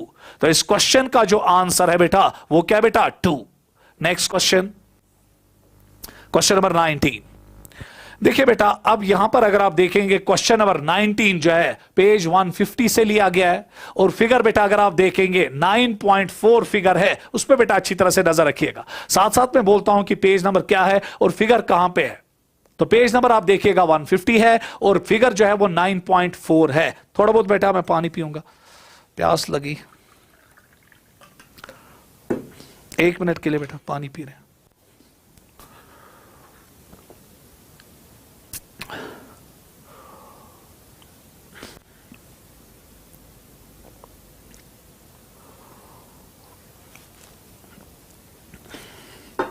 चले बेटा, प्यास लगी थी तो पानी पिया बेटा। चलिए अब देखिए यहां डायग्राम क्या बोल रही है। इस डायग्राम में बेटा आपके पास W है, फिर बेटा X है, फिर Y है और फिर Z है। 3 क्वेश्चंस बेटा मेरा दावा है कि बायोमोलिक्यूल्स में आपको यहीं से निकल के आएंगे। दावा है बेटा, इंशाल्लाह कोशिश करेंगे कि तीनों के तीनों क्वेश्चंस जो बेटा 223 में आएंगे, 2023 में आएंगे, तो बेटा यहीं से निकलने चाहिए। अब जरा यहां पे नजर रखिएगा, क्वेश्चन मांग रहा है मुझे W क्या है, X क्या है, Y क्या है और Z क्या है। अगर आप Y की ओर देखेंगे बेटा, लीनियर फॉर्म है ना या थर्ड लाइक, तो ये प्राइमरी लेवल है। उसके बाद बेटा अगर आप X को देखोगे हेलिकल है, प्लीटेड स्ट्रक्चर में है, तो ये सेकेंडरी लेवल है। उसके बाद बेटा अगर आप जड़ को देखोगे, यहां पे बेटा अब ये कॉटन बॉल जैसा हुआ है, कंपैक्ट हुआ है, तो एट दैट टाइम बेटा इट इज टर्शियरी लेवल। फिर टर्शियरी लेवल में अगर आप देखेंगे, यहां पर बेटा बहुत सारे जो कॉटन बॉल लाइक स्ट्रक्चर्स है जिन्होंने ऑलरेडी टर्शियरी लेवल अटेन किया, पॉलीपेप्टाइड्स है, एक से ज्यादा ओलिगोमेरिक प्रोटीन है, तो दैट मींस कि इट इज बेटा क्वाटरनरी लेवल। तो चले बेटा देखिए, W क्वाटरनरी लेवल है, उसके बाद X सेकेंडरी लेवल है, Y प्राइमरी लेवल है और Z बेटा टर्शियरी लेवल है। तो गोली की रफ्तार से ऑप्शन 1 आएगा। तो चले बेटा next question number 20। Proteins are heteropolymers made up of 20 types of amino acids. 100% correct. Glycogen is the most abundant protein found in animal world. Yes बेटा. And Rubisco in biosphere. ये भी स्टेटमेंट ठीक, दोनों statements अभी तक ठीक जा रही है।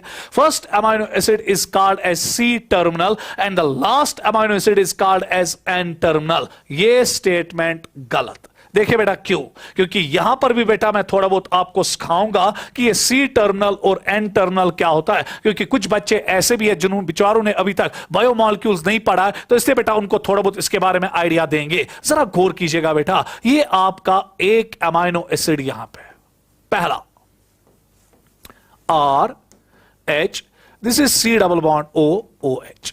उसके बाद बेटा अब दूसरा अमाइनो एसिड यहां पे आया, उसके लिए हम दूसरा कलर इस्तेमाल करेंगे, एन, ये H, ये H, ये बेटा C, ये R, ये H और ये बेटा यहां पे C double bond O O H। Assume करो बेटा अब ये पहला अमाइनो एसिड है, तो ये बेटा यहां पे H और OH बाहर निकला, तो जब ये OH और H बाहर निकला तो यहां पर बेटा इनके बीच में एक बॉन्ड बन गया and that bond is called as peptide bond. हो बेटा, जो पहला अमाइनो एसिड है उसका अमाइन ग्रुप क्या रहेगा? फ्री। इसलिए पहले अमाइनो एसिड को हम कहते हैं एन टर्मिनल अमाइनो एसिड। और उसके बाद बेटा एज्यूम करो कि ये आखिर का अमाइनो एसिड यहां पे है, तो इसका बेटा कार्बोक्सिलिक ग्रुप फ्री रहता है, तो इसलिए बेटा इसको हम कहते हैं सी टर्मिनल। तो याद रखिएगा बेटा, first amino acid is called as N terminal end last amino acid is called as C terminal, क्योंकि पहले अमाइनो एसिड का अमाइन ग्रुप फ्री होता है और आखिर के अमाइनो एसिड का बेटा carboxylic group COH group free रहता है। तो इसीलिए बेटा इसको एन टर्मिनल और इसको सी टर्मिनल कहते हैं। वापस आएंगे क्वेश्चन की ओर लौटेंगे। First amino acid is called C, no, first amino acid is called as N terminal and last amino acid is called as C terminal. इसे स्टेटमेंट गलत। Protein show only left-handed helix. Wrong, wrong, wrong. Proteins show only right helix. तो बेटा जो proteins है इस पे नजर रखिएगा बेटा, वो right helix दिखाते हैं। स्टेटमेंट गलत। Tertiary structure of protein appears hollow woolen ball like. It gives three-dimensional view and is necessary for many biological activities. 110% correct. सो जब भी बेटा टर्शियरी लेवल स्ट्रक्चर बनता है वहां फोल्डिंग्स होती है, डिफरेंट टाइप्स ऑफ बॉन्ड्स बनते हैं, वंडरवॉल बॉन्ड्स बनते हैं बेटा, हाइड्रोफोबिक बॉन्ड्स बनते हैं, वहां पे बेटा कोऑर्डिनेट बॉन्ड्स बनते हैं, वहां पे और फर्दर हाइड्रोजन बॉन्ड्स बनते हैं, डाइसल्फाइड बॉन्ड्स बनते हैं, आयोनिक बॉन्ड्स बनते हैं। सो ढेर सारे बनते हैं जिसकी वजह से फोल्डिंग होती है और अब ये बेटा हॉलो वूलन बॉल लाइक बनता है। और हॉलो वूल बॉल बनने की वजह से इसमें बेटा साइड्स डेवलप होते हैं, स्पेशली अगर ये एंजाइम होगा तो इसमें एक्टिव साइट डेवलप होगी और उसी एक्टिव साइट की वजह से एंजाइम अपने सबस्ट्रेट को पकड़ लेता है और अपनी बायोलॉजिकल एक्टिविटी दिखाता है। सो दैट मीन्स कि बेटा जो आपका पांचवा स्टेटमेंट है ये बेटा 100% करेक्ट। उसके बाद hemoglobin are an example of quaternary protein contain 4 subunits 2 alpha and 2 beta। ये स्टेटमेंट भी बेटा बहुत ही खूबसूरत और क्लियर स्टेटमेंट। तो चले बेटा पहली स्टेटमेंट भी ठीक, दूसरी भी ठीक, पांचवी ठीक और छठी ठीक। तो देखिए बेटा कितनी स्टेटमेंट्स में ठीक है, 4 स्टेटमेंट्स बेटा इसमें ठीक है, 1 2 3 और 4, क्योंकि हमें नहीं समय इसमें इनकरेक्ट स्टेटमेंट्स देखनी है। तो इनकरेक्ट स्टेटमेंट बेटा तीसरी है और चौथी है। सो 2 स्टेटमेंट्स इनकरेक्ट है, तो आंसर इज 2। ये खुद आप देख लीजिएगा क्या क्वेश्चन करेक्ट मांग रहा है कि इनकरेक्ट, क्योंकि मैं आपको यहीं से दे रहा हूं करेक्ट कौन है और इनकरेक्ट है, फिर आप खुद देख लीजिएगा जब आपको इसका PDF मिलेगा। तो चले बेटा नेक्स्ट, थकना नहीं, थकना नहीं, मैं भी थक रहा हूं मगर बेटा आप ही का जोश है जो मुझे पूरी एनर्जी दे रहा है। जो इस टाइम बच्चे व्यू कर रहे हैं तो मुझे इससे बेटा ऑक्सीजन मिल रहा है कि जब मेरे बच्चे बेटा मुझे देख रहे हैं तो मेरा हक बनता है कि मैं अपना कर्ज जो है वो अदा करूं। तो तो इसलिए बेटा प्लीज एज प्रॉमिस कि मैंने आपको कहा था कि मैं हर किसी चीज का सिंगल शॉट करूंगा, जितना बेटा आप दम है, जितना ताकत है, तो आपके साथ जुड़ूंगा। तो चले बेटा नेक्स्ट क्वेश्चन, क्वेश्चन नंबर 21, इसलिए थकने का नहीं बेटा। तो चलिए बेटा क्वेश्चन नंबर 21 की ओर रुजू करेंगे। Change in temperature, pH and substrate concentration alter. Enzyme का क्वेश्चन है बेटा, क्योंकि आप जब एंजाइम का टेम्परेचर ऑप्टिमम से चेंज करोगे, उसका पीएच ऑप्टिमम लेवल से चेंज करोगे, या बेटा सबस्ट्रेट की कंसंट्रेशन में अल्टरेशन करोगे, तैयार रहिए बेटा। मैंने अभी कहा कि जो एंजाइम्स है, फंक्शनल प्रोटीन्स है, मोस्टली टर्शियरी लेवल को एग्जिबिट कर देते हैं। तो इसीलिए बेटा इसका टर्शियरी लेवल स्ट्रक्चर जो है वो डिसरप्ट हो जाएगा। एक ऑप्शन मैंने यहां दिया ऑल ऑफ द अबव ना, क्योंकि बेटा प्राइमरी लेवल पे खाली पेप्टाइड बॉन्ड्स होते हैं, सेकेंडरी लेवल पे बेटा peptide bonds plus hydrogen bonds होते हैं, टर्शियरी लेवल पे बहुत सारे कमजोर बॉन्ड्स बनते हैं जो हाइड्रोजन बॉन्ड से भी वीक बॉन्ड होते हैं, इसलिए वही टूटते हैं। इसलिए बेटा टर्शियरी लेवल ऑफ एंजाइम का जो स्ट्रक्चर है वो डिसरप्ट हो जाएगा। तो चलिए बेटा क्वेश्चन इस पे नजर रखिएगा। क्वेश्चन नंबर 22 डीएनए पे question. Match the following, turn at every step of accent, pitch कितना है, राइज पर बेस पेयर कितना है, फुल टर्न ऑफ हेलिक्स कितना है। देखिए बेटा यहां पे डीएनए का एक क्वेश्चन है और डीएनए के बारे में आपको बहुत ज्यादा गलतफहमी है।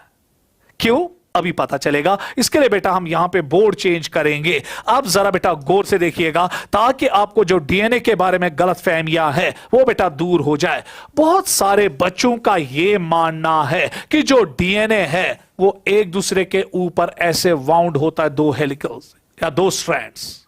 एक स्ट्रैंड बेटा 5'3' है और दूसरा स्ट्रैंड जो है वो 3'5' है। बहुत सारे बच्चे मानते हैं कि अगर मैं बेटा यहां पे चार्जर लूंगा तो इस चार्जर की वायर को मैं आपके सामने लाऊंगा तो बहुत सारे बच्चों को यह मालूम है कि ये दो स्ट्रैंड जो डीएनए के हैं ये एक दूसरे के ऊपर ऐसे कॉइल हुए हैं। ना बेटा ये गलत बात है। एज्यूम करो आपके पास एक सीडी है। क्या है बेटा, सीडी, हियर हियर कशिर पठा ना कशिर। उसके बाद बेटा अब जरा गौर से देखिएगा, ये सीडी जो है ये अब बेटा आप देखिएगा इसके बीच में बेटा अब सीडी जो है तचना बेटा ज बेटा शाबाश स्ट्रैंड्स।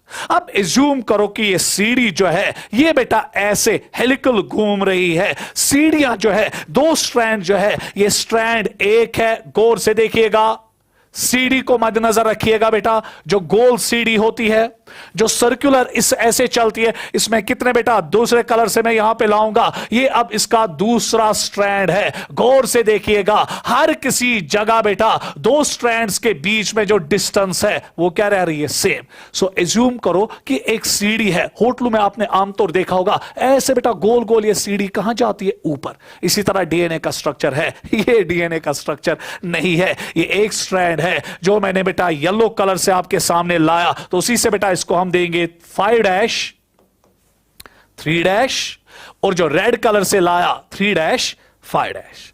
अब इसी पे क्वेश्चन है बेटा। देखिए होता क्या है, गौर से देखिएगा। एक हेलिक्स हम कैसे लेते हैं, पहला स्ट्रैंड, पहला बेस पेयर, दूसरा, तीसरा, चौथा, पांचवा, छठा। तो चलिए बेटा अब यहां पे नजर रखिएगा। हम यहां से आपको दिखाएंगे कि एक हेलिक्स कैसे होता है। एक बेस पेयर, यहां से स्टार्ट करूंगा मैं, यहां से आप कंफ्यूजन में आओगे। 1 2 3 4 5 6 7 8 9, सॉरी यहां पर थोड़ा बहुत उसको दूर ले जाएंगे, थोड़ा बहुत दूर ले जाएंगे इसको, ताकि आपको बेटा अच्छी तरह से सारा क्लियर हो जाए। चलो यहां पे मैं इसको दिखाऊंगा। अच्छी तरह से बेटा देखिएगा कि मैं क्या कहने जा रहा हूं। चलिए यहां पे देखेंगे, ये बेटा एक बेस पेयर, 1 2 3 4 5 6 7 8 9 और 10। कितने बेस पेयर है बेटा, 10। अब जरा गौर से देखिएगा, मैं एक गोल सीढ़ी पे चल रहा हूं, मेरी ओर देखिएगा। अब मैं गोल सीढ़ी पे चल रहा हूं ऐसे 1 2 3 4 5 6 7 8 9 और 10 आ गया वापस आपके सामने। सो दैट मीन्स कि बेटा जब मैं इन 10 बेस पेयर्स पे चढ़ता हूं तो मैं एक एंगल को बेटा पार करता हूं 360 डिग्री से बेटा, 360 डिग्री। क्यों, जरा गौर से देखिएगा। स्टार्ट किया मैंने चलना, मेरा फेस देखिए, 1 2 3 4 5 6, 7, 8, 9 और 10। सो जब मैं बेटा 10वें स्टेप पे आया, मैं उसी पॉइंट पे वापस आया जहां से मैंने शुरू किया था। सो दैट मींस मैंने 360 डिग्री एंगल पार किया ना। मगर 360 डिग्री एंगल पार करने के लिए मैंने कितने बेटा बेस पेयर्स को पार किया? 10 base pairs. So that means कि एक बेस पेयर को जब मैं पार करता हूं, नाचता हूं एक बेस पेयर पे, कितने एंगल पे नाचता हूं बेटा? 36 डिग्री पे। उसके बाद बेटा जब मैं एक स्टेप पे चढ़ता हूं, एक स्टेप पे चढ़ने के बाद अब मैं दूसरे स्टेप पे आया ना, तो मेरा बेटा राइज पर बेस पेयर है 3.4 एंगस्ट्रम। सो जब मैं एक बेटा बेस पेयर पे चढ़ता हूं, अकिस पविस छुस खसान हेर, तो अकिस पविस खसने खतर कूत में डिस्टेंस पे वहां करें बेटा 3.4। अब मैं कितने बेस पेयर्स पे चढ़ा बेटा? 10। सो दैट मींस कि बेटा मुझे एक हेलिक्स की जो डिस्टेंस है वो कितनी है बेटा?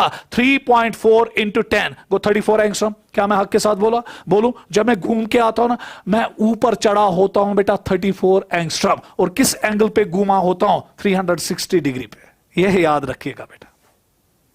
और जब मैं एक बेटा पविशुस खसा, मुझे कितना एंगल लेना पड़ता है बेटा? 336 डिग्री। तो 36 डिग्री पे मैं मुड़ता हूं, ठीक है। और मुड़ते मुड़ते मुड़ते मुड़ते जब मैं 10 बेस पेयर्स पे चढ़ता हूं, तो कितना एंगल बनता है बेटा? 360 डिग्री। और हर किसी पो पे जब मैं चढ़ता हूं, तो मैंने कितने एंगल को पार किया बेटा, या कितनी डिस्टेंस को लाया? 3.4 एंगस्ट्रम। और जब मैं 10th बेटा बेस पेयर पे चढ़ता हूं, तो मैंने कितनी डिस्टेंस को बेटा अचीव किया होता है? 34 एंगस्ट्रम। यह है बेटा वाटसन एंड क्रिक का मॉडल। बहुत तेजी के साथ समझाया। तो चले बेटा अब हम यहां पर गौर से देखेंगे कि मुझे क्वेश्चन क्या मांग रहा है। देखिए बेटा, turn at every step of asset, कितना टर्न आपको लेना पड़ता है बेटा? 36 डिग्री। अभी मैंने बोला कि मुझे 36 डिग्री पे टर्न करना पड़ता है पर स्टेप। पिच जो है, पिच क्या है बेटा? पिच जो है वो आपको पता है कि टोटल पिच जो है वो 34 एंगस्ट्रम है। उसके बाद बेटा राइज पर बेस पेयर, जब मैं एक सीढ़ी को चढ़ता हूं तो कितना चढ़ना पड़ता है बेटा? 3.4। और उसके बाद फुल टर्न ऑफ हेलिक्स में कितने बेस पेयर्स होते हैं बेटा? 10 बेस पेयर्स। तो मैच कीजिएगा बेटा, that will be your answer. तो चले बेटा अब यहां पर देखिएगा टर्न बस बेस पेयर ए, देखिए कहां पर है? पहले ही ऑप्शन में बेटा 1 के साथ ए है, उसके बाद किसी में नहीं है, तो आंसर बेटा सीधे 1।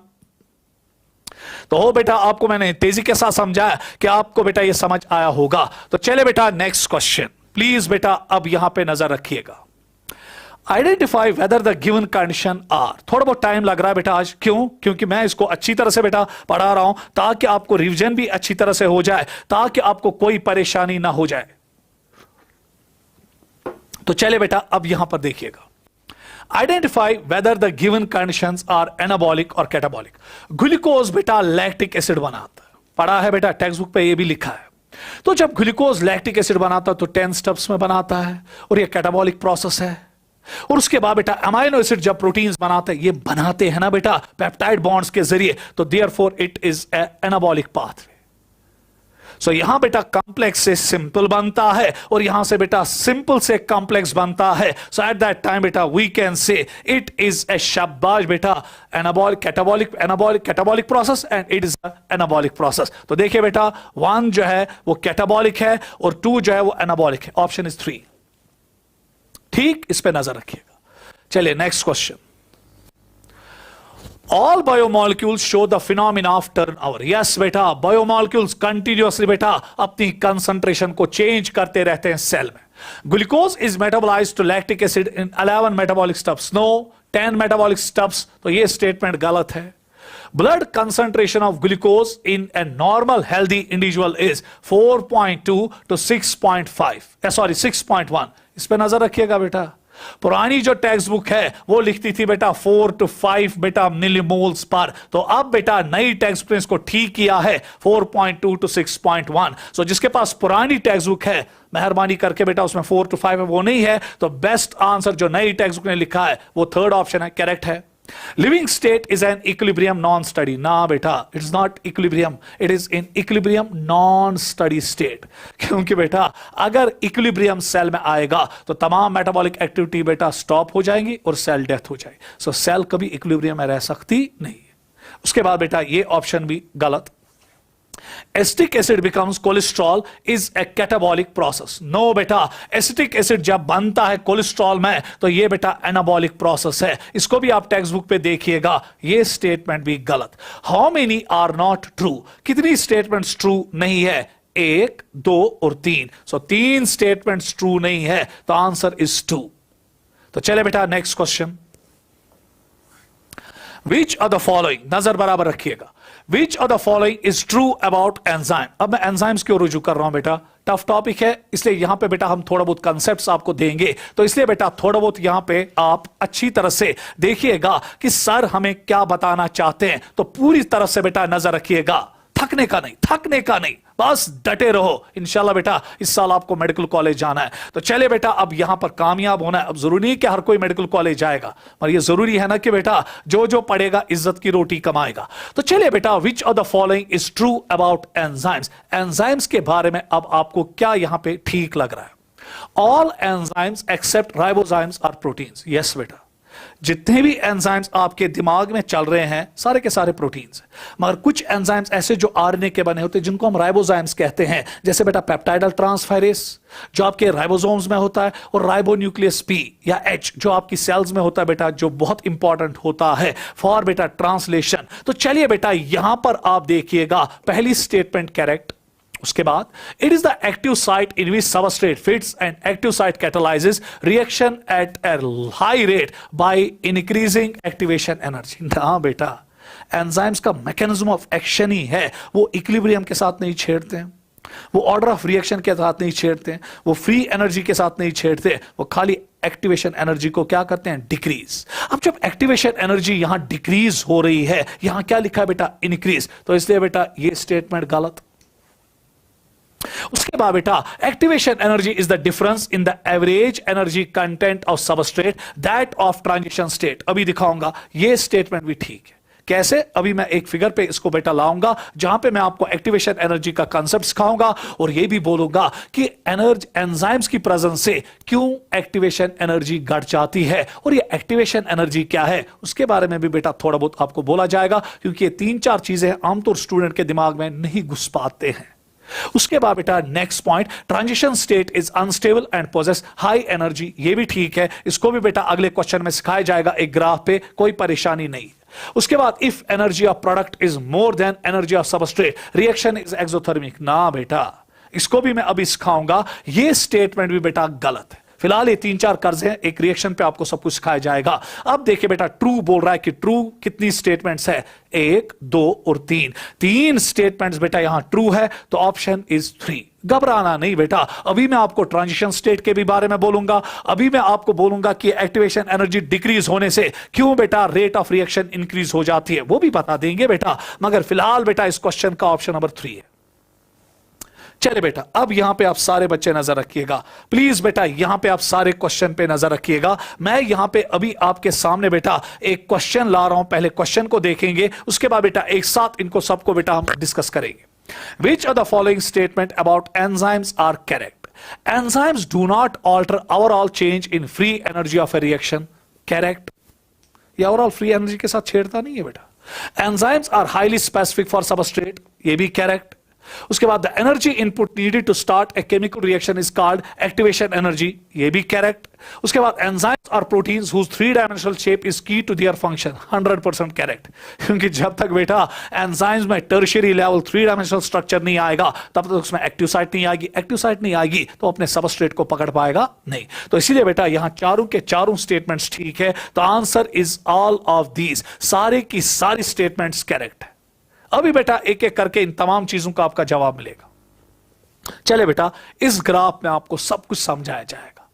इसी में आपको बेटा एक्टिवेशन एनर्जी का कांसेप्ट दिया जाएगा, इसी में आपको बेटा एंजाइम्स का असली मैकेनिज्म क्या है उसका कांसेप्ट दिया जाएगा। तो देखिए होता क्या है बेटा, जरा गौर से यहां पर देखिएगा। ये आपके पास एक रिएक्शन है। प्लीज बेटा अब मैं यहां पे बोर्ड का इस्तेमाल करूंगा ताकि मैं आपको बेटा यहां पे सिखा दूं कि क्या है ये बेटा लोचा किसका बेटा, आपका इस एंजाइम्स का, रिएक्शन का और मैकेनिज्म्स का। बस बेटा नजर बराबर रखिएगा। देखिए बेटा, आपको पता होना चाहिए कि जब भी बेटा कोई केमिकल रिएक्शन होती है तो जो मॉलिक्यूल्स होते हैं, सबस्ट्रेट्स होते हैं, वो एक दूसरे के साथ टकरा देते हैं। उनका काम ही होता है टकराना। और जितना काइनेटिक एनर्जी ज्यादा होगी उतना टकराव क्या होगा, ज्यादा। मगर टकराव जो है ये हैफाजर्ड है। सो कभी बेटा एक तरफ से जहां से सबस्ट्रेट को या बेटा सबस्ट्रेट्स को मिलना है ताकि न्यूक्लियोफिलिक रिएक्शन हो जाए, इलेक्ट्रोफिलिक रिएक्शन हो जाए, बेटा ये हैफाजर्डली एक दूसरे के साथ टकरा देते हैं। इसलिए ढेर सारी एनर्जी बेटा हमें इसमें खर्च हो जाती है। पर देखिए एंजाइम्स क्या करते हैं। सो जब आप एक रिएक्शन बेटा एंजाइम्स के बगैर कर रहे हो, रिएक्शन हो रही है विदाउट एंजाइम, देखिए बेटा उस टाइम क्यों आपको एनर्जी ज्यादा लगती है, क्योंकि बेटा उस टाइम इसलिए आपको एक्टिवेशन एनर्जी ज्यादा लगती है क्योंकि उस टाइम बेटा आपको इन सबस्ट्रेट्स को एक दूसरे के साथ बहुत तेजी के साथ टकराना है, क्योंकि जितना ये तेजी के साथ टकराएंगे उतना बॉन्ड फॉर्मेशन का चांसेस क्या है, बॉन्ड ब्रेकिंग और फिर बॉन्ड फॉर्मिंग चांसेस क्या है बेटा, ज्यादा।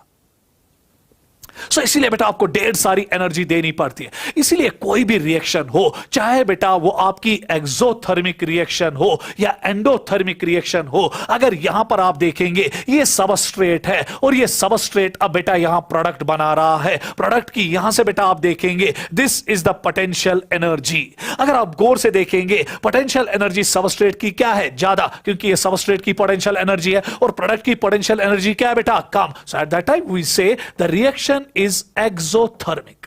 नजर रखिएगा बेटा क्या बोला जा रहा है, अच्छी तरह से नजर रखो। उसके बाद मैं यहां पे एक और ग्राफ बना रहा हूं, गौर से देखिएगा। ये सबस्ट्रेट है तो ये एनर्जी बेटा सबस्ट्रेट की और ये यहां प्रोडक्ट है। So this is the potential energy. ये सबस्ट्रेट है और ये प्रोडक्ट है। यहां पर बेटा सबस्ट्रेट की एनर्जी ये है, प्रोडक्ट की क्या है, ज्यादा। सो सबस्ट्रेट की एनर्जी ज्यादा, सॉरी कम, प्रोडक्ट की क्या है, ज्यादा। यहां पे बेटा प्रोडक्ट की एनर्जी क्या थी, कम, सबस्ट्रेट की ज्यादा। सो एट दैट टाइम जब प्रोडक्ट की एनर्जी ज्यादा होगी, सबस्ट्रेट की एनर्जी क्या होगी, कम। So at that time we call it as endothermic reaction. अब देखिए बेटा यहां की ओर, चाहे अब आपकी एक्सोथर्मिक रिएक्शन हो या एंडोथर्मिक रिएक्शन हो, और दोनों में बेटा आपको एक एनर्जी देनी पड़ेगी जो बेटा कहलाती है एक्टिवेशन एनर्जी। ये तो आपको देनी पड़ेगी, नहीं तो आमतौर बेटा बच्चों को ये मालूम होता है कि एक्सोथर्मिक रिएक्शन और स्पॉन्टेनियस रिएक्शन खुद ब खुद होती है। कैसे खुद होगी, इसके लिए आपको जरूरी बेटा पहले एक्टिवेशन एनर्जी देनी पड़ेगी। हां, उसके बाद एक्सोथर्मिक रिएक्शन में देखिए क्या होता है कि जब ये रिएक्शन होती है तो अब ये एक्टिवेशन एनर्जी वापस निकलती है और उसके अलावा भी कुछ एनर्जी बाहर निकल के आती है, additional amount of energy more than the activation energy बाहर निकल के आती है, इसलिए बेटा एक्सोथर्मिक है। यहां पे क्या होता है, एंडोथर्मिक रिएक्शंस में आपने एक्टिवेशन एनर्जी दी, जितनी एक्टिवेशन एनर्जी आपने दी उतना बेटा शाबाश, प्रोडक्ट पूरी एनर्जी रिलीज नहीं करता, कुछ एनर्जी प्रोडक्ट एब्सॉर्ब कर देता है जो बेटा एक्टिवेशन एनर्जी का हिस्सा होता है, इसलिए ये क्या बनती है, एंडोथर्मिक। सो यहां पर बेटा हमें इंटरेस्ट से एनर्जी मिलती है, जितनी एनर्जी थी उसके अलावा एनर्जी मिली, मगर यहां पर जितनी एनर्जी हमने दी थी in the form of activation energy उससे कम। यहां घाटा, यहां सौदा, यहां फायदा। अब जरा गौर से देखिएगा, अब एक्टिवेशन एनर्जी क्यों आपको देनी पड़ती है, अच्छा ना दीन, क्योंकि जो ये सबस्ट्रेट यहां पे है इनको आपको टकराना है ना, जितना तेजी के साथ ये टकराएंगे उतना तेजी के साथ बेटा बॉन्ड ब्रेकिंग और बॉन्ड फॉर्मिंग हो जाएगी। सो इसलिए आपको एक्टिवेशन एनर्जी ज्यादा देनी पड़ती है, और जो आप एनर्जी बेटा देते हो इन सबस्ट्रेट्स को उतना ये ज्यादा से ज्यादा टकराते हैं, पर ये टकराते हैं ना हैफाजर्डली। मगर जब एंजाइम्स आते हैं बेटा, देखिए एंजाइम्स क्या करते हैं, एंजाइम्स में एक्टिव साइट होती है और वो एंजाइम्स सबस्ट्रेट्स को पकड़ते हैं, और जब वो सबस्ट्रेट्स को पकड़ते हैं वो इस टकराने को बेटा हैफाजर्ड से अब क्या करते हैं, सिंक्रोनाइज कर देते हैं। और जब बेटा ये एक्टिवेशन एनर्जी में बेटा लेमन्स लैंग्वेज में पढ़ा रहा हूं, क्योंकि मुझे पता है कि मेरे सामने जो स्टूडेंट्स हैं, मेडिकल स्टूडेंट्स हैं, नो डाउट आपने केमिस्ट्री में भी पढ़ा होगा, मगर मैं बेटा आपको एक लेमन्स लैंग्वेज में सिखा रहा हूं। तो देखिए एंजाइम्स क्या करते हैं, ये सबस्ट्रेट्स को पकड़ लेते हैं, और इसकी वजह से क्या होता है, जब सबस्ट्रेट्स को ये पकड़ लेते हैं ये इनको टकराना जो है वो अलाइन कर देते हैं, हैफाजर्ड से क्या करते हैं, अलाइन। और जब ये अलाइन हो जाते हैं तो ये बेटा एक दूसरे के साथ जल्दी जल्दी बॉन्ड ब्रेकिंग करते हैं, चाहे न्यूक्लियोफिलिक रिएक्शन हो, इलेक्ट्रोफिलिक रिएक्शन हो, तो ये जल्दी जल्दी एक दूसरे के साथ अलाइन हो जाते हैं, टकरा जाते हैं इन अ बेटा सिंक्रोनाइज मैनर, जिसकी वजह से जल्दी जल्दी क्या बनाते हैं बेटा, प्रोडक्ट। सो दैट मींस कि बेटा फिर एनर्जी क्या करता है, आपका एंजाइम क्या गुल खिलाता है, ये कुछ नहीं करता बेटा, ये आपकी एक्टिवेशन एनर्जी को क्या करता है बेटा, डिक्रीज। और जब एक्टिवेशन एनर्जी डिक्रीज हुई तो रेट ऑफ रिएक्शन क्या हो जाती है, इनक्रीज। बस बेटा ये मैकेनिज्म ऑफ एक्शन है आपके एंजाइम्स का। सो दैट मीन्स कि बेटा विदाउट एंजाइम अगर आप देखोगे, let the this reaction is without enzyme, और जो ये दूसरा बेटा मैं यहां पर दिखाता हूं ये बी है, that is in presence of enzyme. कुछ नहीं एंजाइम करता, ना इक्विलिब्रियम के साथ छेड़ता है, ना बेटा रेट ऑफ रिएक्शन के साथ या सॉरी ऑर्डर ऑफ रिएक्शन के साथ छेड़ता है, ये खाली बेटा आपकी एक्टिवेशन एनर्जी को कम कर देता है। So A is the activation energy in absence of enzyme and B is the activation energy in presence of enzyme and the reaction is exothermic, क्योंकि प्रोडक्ट्स की एनर्जी सबस्ट्रेट से क्या बेटा कम। इसी आता हूं बेटा, क्लियर। तो चले बेटा वापस क्वेश्चन की ओर आएंगे और देखेंगे बेटा यही तो हमें वहां मिलेगा जो हमें बेटा सीखने को यहां देखने को मिलेगा। तो चले बेटा ये आपके पास एक रिएक्शन है, तो चले बेटा रिएक्शन को आप देखेंगे, ये ए है। ए इज आपकी टेक्स्ट बुक पे जो ग्राफ है पोटेंशियल एनर्जी, आप अपना टेक्स्ट बुक बेटा खोल सकते हैं, पेज नंबर 156 को देख सकते हैं और फिगर 9.6 को देखिएगा, यही तो मिलेगा वहां पे। उसके बाद बेटा ये पोटेंशियल एनर्जी है and this is the progress of reaction, that is rate of reaction. उसके बाद बेटा जो C है, it is the activation energy in absence of enzyme and D is the activation energy in presence of enzyme and this reaction is exothermic. तो ढूंढ लीजिए बेटा A क्या है, पोटेंशियल एनर्जी, ये है बेटा पोटेंशियल एनर्जी। उसके बाद बी क्या है, प्रोग्रेस ऑफ रिएक्शन। शाबाश, सी क्या है, एंजाइम बेटा एक्टिवेशन एनर्जी विद एंजाइम ना, तो ये ऑप्शन आएगा बेटा ऑप्शन नंबर 4, जहां पे ए है पोटेंशियल एनर्जी, बी है प्रोग्रेस ऑफ रिएक्शन, सी है activation energy without enzyme and D is activation energy with enzyme. Clear बेटा। चलिए नेक्स्ट, चलिए बेटा next question, which of the following is the incorrect statement regarding enzyme. इस पे भी बेटा आप नजर रखिएगा क्योंकि यहां पे बेटा Km वैल्यू आपको दिया जाएगा और V मैक्स बताया जाएगा। देखिए बेटा होता क्या, पहले मैं इस चीज को और सिखाऊंगा ताकि बेटा आपको कोई परेशानी ना हो जाए। तो देखिए बेटा Km और V मैक्स आपको यहां पे समझना पड़ेगा, उसके लिए भी मैं अब आपके सामने बेटा यहां पे चार्ट लाऊंगा ताकि आपके तमाम मसले हल हो जाए। नजर रखिएगा बेटा,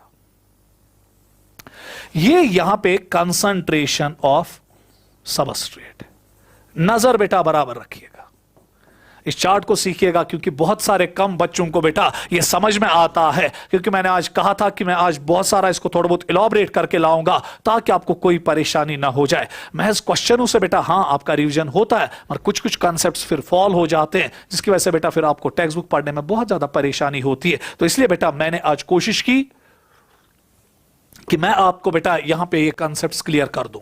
तो चलिए कंसंट्रेशन ऑफ सबस्ट्रेट और यहां से वेलोसिटी ऑफ रिएक्शन। तो देखिए बेटा यहां पे नजर रखिएगा, जूं जूं आप कंसंट्रेशन सबस्ट्रेट की इंक्रीज करोगे, नजर बेटा बराबर रखिएगा, तो कंसंट्रेशन जब आप इंक्रीज करोगे तो रेट ऑफ रिएक्शन भी क्या हो जाएगी, इंक्रीज। नजर बेटा बराबर रखिएगा। अब मैं यहां पे आपको क्या समझाने जा रहा हूं, रेट ऑफ रिएक्शन भी बेटा इंक्रीज होती जाएगी और एक पॉइंट आएगा कि ये बेटा प्लेट्यू इख्तियार करेगी। सो दैट मींस कि यहां तक आप देख रहे थे कि जब आप बेटा कंसंट्रेशन सबस्ट्रेट की इंक्रीज कर रहे हो यहां तक, तो आप देखिए बेटा आपकी रेट ऑफ रिएक्शन इंक्रीज हो रही है, पहले तेजी के साथ, फिर आहिस्ता आहिस्ता ये कम हो रही है और एक टाइम आ रहा है कि ये बेटा प्लेट्यू हो रहा है, स्ट्रैंडेड हो रहा है, उसके बाद ये आगे नहीं बढ़ रहा है। जरा बेटा इस पॉइंट को मैं यहां मिलाऊंगा, ये बेटा यहां पे V मैक्स है ना, क्योंकि अगर आप गौर से देखेंगे V मैक्स मैक्सिमम वेलोसिटी वो होती है जहां पे सबस्ट्रेट ऑफ कंसंट्रेशन जो है या कंसंट्रेशन ऑफ सबस्ट्रेट जो है वो बेटा शाबाश हाईएस्ट मैक्सिमम वेलोसिटी को अटेन करता है। उसके बाद अगर आप देखोगे ये रिएक्शन बेटा अब वेलोसिटी अटेन नहीं कर रही है, अब प्लेट्यू लेती है, अब ये बेटा स्टॉप हो जाती है, अब ये आगे रिएक्शन को बढ़ाता नहीं। पता है बेटा क्यों, क्योंकि इस पॉइंट पे बेटा एक चीज होता है जो आपका एंजाइम है वो अब बेटा सैचुरेट हो जाता है, अब ये फर्दर सबस्ट्रेट को पकड़ पाता नहीं। एक सिंपल सी एग्जांपल दूंगा, आप 5-6 दिन के भूखे हो, उसके बाद आपके सामने बेटा एक बतत्रम रखी जाती है। अब खुद तस्वुर करो बेटा, आप इस बतत्रम पे वाजत्रम पे टूटोगे, आप बेटा उसको बहुत तेजी के साथ इनिशियली खाओगे, फिर बेटा आपके खाने का जो तरीका है, खाना का जो सिलसिला है वो घट जाएगा और एक टाइम आएगा आप सरेंडर करोगे, उसके बाद आप नहीं खाओगे क्योंकि अब आपका मन कहेगा, आपका हाइपोथैलेमस बेटा जहां पे स्टाइटी सेंटर है वो आपको कहेगा बस अब मत खाओ, अब फट जाओगे, बस उसके बाद आप रोकते हो, अब आप खाते नहीं। यही तो यहां हो रहा है क्योंकि जब एंजाइम अभी भूखा है, अभी एंजाइम को सबस्ट्रेट नहीं मिल रहा है, अब जूं बेटा इस एंजाइम को सबस्ट्रेट मिल रहा है, ये उसको पकड़ने में कामयाब हो रहा है और एक टाइम आया कि एंजाइम ही खत्म हुआ। अब बेटा with further increase in concentration of substrate आपकी रिएक्शन आगे बढ़ने वाली नहीं है, बस बेटा आपकी रिएक्शन ने वी मैक्स अटेन कर लिया। अब क्वेश्चन यहां पे, अब देखिए बेटा, अगर मैं बीच में एक पॉइंट निकाल दूं, चले बेटा मैं व्हाइट कलर से पॉइंट निकाल दूं, ये पॉइंट बीच में है, यहां पर बेटा जो ये पॉइंट है, इस पॉइंट पे आपकी वेलोसिटी जो है वो हाफ वी मैक्स है। हाफ वी मैक्स मींस कि मैक्सिमम वेलोसिटी का आधा, क्योंकि मैंने बीच में पॉइंट निकाला। उसके बाद अगर मैं इस पॉइंट को अब कंसंट्रेशन ऑफ सबस्ट्रेट के साथ मिलाऊंगा और नीचे लाऊंगा तो देखिए बेटा इसी कंसंट्रेशन ऑफ सबस्ट्रेट को हम Km कहते हैं। सो क्या मैं हक के साथ बोलूं बेटा Km वैल्यू जो है ये एक्चुअली बेटा सबस्ट्रेट की कंसंट्रेशन है। क्या है? सबस्ट्रेट की कंसंट्रेशन, जहां पे हाफ वी मैक्स ला रहा है, हाफ मैक्सिमम वेलोसिटी ला रहा है, and therefore we call it as Km value. और Km वैल्यू पहली बार दुनिया में बेटा एक साइंटिस्ट ने इंट्रोड्यूस किया जिसका नाम था मिकेलिस और मेंटेन। तो जब बेटा इन्होंने ये कंसेप्ट दुनिया को दिया और बेटा मिकेलिस मेंटेन का कंसेप्ट लाया और इसी को नाम दिया Km। घबराना नहीं, Km कुछ नहीं है, ये कोई रॉकेट साइंस नहीं है। Km वो कंसंट्रेशन है सबस्ट्रेट की जहां पे आपकी वेलोसिटी ऑफ रिएक्शन क्या बनती है, हाफ वी मैक्स। अब यहां पर बेटा एक चीज देखना है, हम कह सकते हैं ना यहां पे कि Km is equal to half V max. ये वो कंसंट्रेशन सबस्ट्रेट की है जहां मैक्सिमम वेलोसिटी कितनी आ जाती है बेटा, हाफ। अब जरा खुदा के लिए खुद तस्वुर करो, क्या मैं हक के साथ यहां से लिखूं कि जो Km है it is inversely proportional to the affinity of enzyme with substrate. इस पॉइंट पे बेटा नजर रखिएगा, जितना Km वैल्यू कम, जितना Km वैल्यू कम उतना सबस्ट्रेट की एफिनिटी एंजाइम के साथ क्या होगी, ज्यादा। पता है क्यों? क्योंकि कम ही कंसंट्रेशन पे ये हाफ वी मैक्स ला रहा है ना, सो ये कम ही कंसंट्रेशन पे एंजाइम के साथ जुड़ता है और हाफ वी मैक्स लाता है। क्या इस एंजाइम को सबस्ट्रेट के साथ मोहब्बत ज्यादा है कि कम? ज्यादा। सो जब Km वैल्यू किसी भी एंजाइम का क्या होगा, कम फॉर इट्स सबस्ट्रेट, इसका मतलब यह हुआ कि ये एंजाइम अपने सबस्ट्रेट के साथ मोहब्बत क्या करता है, ज्यादा। सपोज बेटा अगर मैं यहां पे आपको एक और पॉइंट ले लूंगा, सो जरा बेटा मैं एक और बार स्क्रीन यहां पे चेंज कर रहा हूं। सपोज मेरे पास दो एंजाइम्स है, one is glucokinase and another is hexokinase. गौर से देखिएगा बेटा, ये दो एंजाइम्स बेटा आपने रूबरू पड़े होंगे। हेक्सोकाइनेज बेटा एक ऐसा एंजाइम है जो बेटा आपको ग्लाइकोलाइसिस में मिलता है, जहां पे ग्लूकोज को कन्वर्ट किया जाता है बेटा इनटू ग्लूकोज 6 फॉस्फेट। पहला ही एंजाइम है बेटा ग्लाइकोलाइसिस का, ईएमपी पाथवे का। अब जरा गौर से यहां पर देखिएगा, यहां ग्लूकोज कन्वर्ट हुआ किसमें बेटा, ग्लूकोज 6 फॉस्फेट।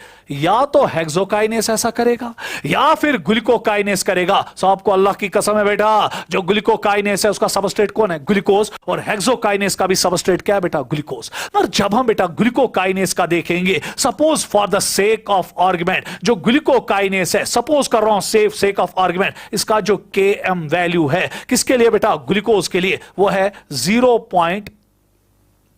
या ऐसे करेंगे, इसका जो Km वैल्यू है 10 मिलीमोल्स है, और जो बेटा आपका हेक्सोकाइनेस है इसका जो Km वैल्यू है वो बेटा 0.1 मिलीमोल्स है। अब जरा गौर से देखिएगा बेटा, जो हेक्सोकाइनेस है इसका Km वैल्यू क्या है, कम, और जो ग्लूकोकाइनेस है इसका Km वैल्यू क्या है, ज्यादा। अल्लाह के लिए बेटा यहां देखिएगा, जो हेक्सोकाइनेस है इसकी एफिनिटी ग्लूकोज के साथ क्या होगी, ज्यादा, क्योंकि इसका Km वैल्यू क्या है, कम। तो आज के बाद एक थंब रूल याद रखना बेटा, जितना के वैल्यू क्या होगा, कम, दैट इज कम ही कंसंट्रेशन पे ये एंजाइम अपने सबस्ट्रेट के साथ मिलता है और के वैल्यू लाता है। सो दैट मीन्स कि बेटा इस एंजाइम को अपने सबस्ट्रेट के साथ बहुत ज्यादा मोहब्बत है, बे इंतहाशा मोहब्बत करता है, लैला मजनू का मसला है। अब जरा गौर से देखिएगा, जब के वैल्यू कम तो एफिनिटी एंजाइम की ज्यादा। सो इन दो एंजाइम में अब कौन सा एंजाइम ऐसा है जो अपने सबस्ट्रेट ग्लूकोज के साथ ज्यादा मोहब्बत करता है, हेक्सोकाइनेस, क्योंकि इसका के वैल्यू क्या बेटा, कम। सो हो बेटा एक कंसेप्ट आपको क्लियर हुआ होगा। तो चले बेटा तेजी के साथ पढ़ाया, क्योंकि नहीं तो बराबर एक लेक्चर लेता है, यहां पे हमारे पास टाइम नहीं है, हम बेटा फिनिशिंग टच पे चल रहे हैं। तो विच of the following is the incorrect statement regarding enzyme? Kv max is the highest binding capacity of enzyme to utilize substrate, यहां क्योंकि वहीं पे saturation होती है, 100% correct। Km value is the index of affinity of enzyme with its substrate, मोहब्बत तोलता है कि enzyme की मोहब्बत कितने अपनी सबस्ट्रेट के साथ है, ये भी करेक्ट है। Turnover number of carbonic anhydrase is 6 lakh molecule per minute, ये स्टेटमेंट गलत है। देखिए टर्न आवर नंबर क्या होता है? टर्न आवर नंबर मींस कि एक एंजाइम जब अपने सबस्ट्रेट के साथ मिलता है तो फिर कितने मॉलिक्यूल एक एंजाइम बनाता है, कितने मॉलिक्यूल्स प्रोडक्ट बनाता है, प्रोडक्ट मॉलिक्यूल्स कितने बनाता है, एक मॉलिक्यूल ऑफ एंजाइम। अगर बेटा किसी एंजाइम का टर्न आवर क्या है, ज्यादा, सो दैट मींस वो ज्यादा प्रोडक्ट मॉलिक्यूल्स बनाएगा। और अगर उसका टर्न आवर क्या है, कम, तो वो कम ही प्रोडक्ट मॉलिक्यूल्स बनाता है। हो बेटा यहां पे है ना 6 lakh molecules per minute, no it is per second. अगर हम पर मिनट के लिए जाएंगे तो ये बेटा 36 मिलियन मॉलिक्यूल्स बनाता है कार्बोनिक एसिड के। कौन बेटा? Carbonic anhydrase. इसलिए बेटा ये स्टेटमेंट गलत है। उसके बाद inhibition of succinic dehydrogenase by malonate is a competitive inhibition. Yes, क्योंकि बेटा जो सक्सिनेट डिहाइड्रोजिनेस एंजाइम होता है, इसमें बेटा असली जो सबस्ट्रेट इसका होता है, असली सबस्ट्रेट जो इसका होता है वो होता है बेटा सक्सिनेट।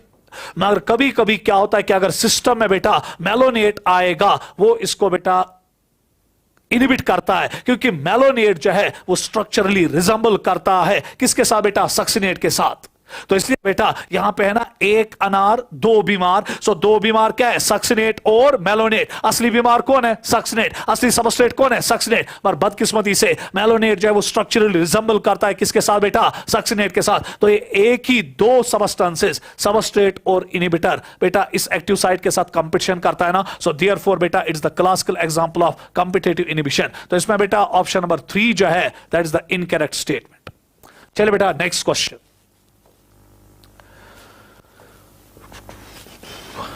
चलिए बेटा next question. Which of the following describes the given graph correctly? अभी मैंने कहा, तो देखिए बेटा सी जो यहां पे है Vmax है, ए जो है हाफ Vmax है, बी जो है Km है, और डी जो है वो कंसंट्रेशन ऑफ सबस्ट्रेट। अभी मैंने इस ग्राफ को डिस्कस किया बेटा। तो चलिए अब देखिए, ए क्या है? हाफ Vmax, ये हाफ Vmax है। फिर बेटा शाबाश बी क्या है? बी है Km। शाबाश सी क्या है बेटा? Vmax। और डी क्या है? Concentration of substrate. तो आंसर इज 3।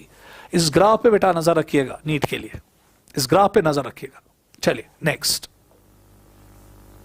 चलिए identify A B C and D. गौर से देखिएगा बेटा, दो किस्म के ग्राफ्स आपके टेक्स्ट में ऐसे दिखाए, और वो भी बेटा पेज नंबर 146 पे दिखाया और फिगर 9.6।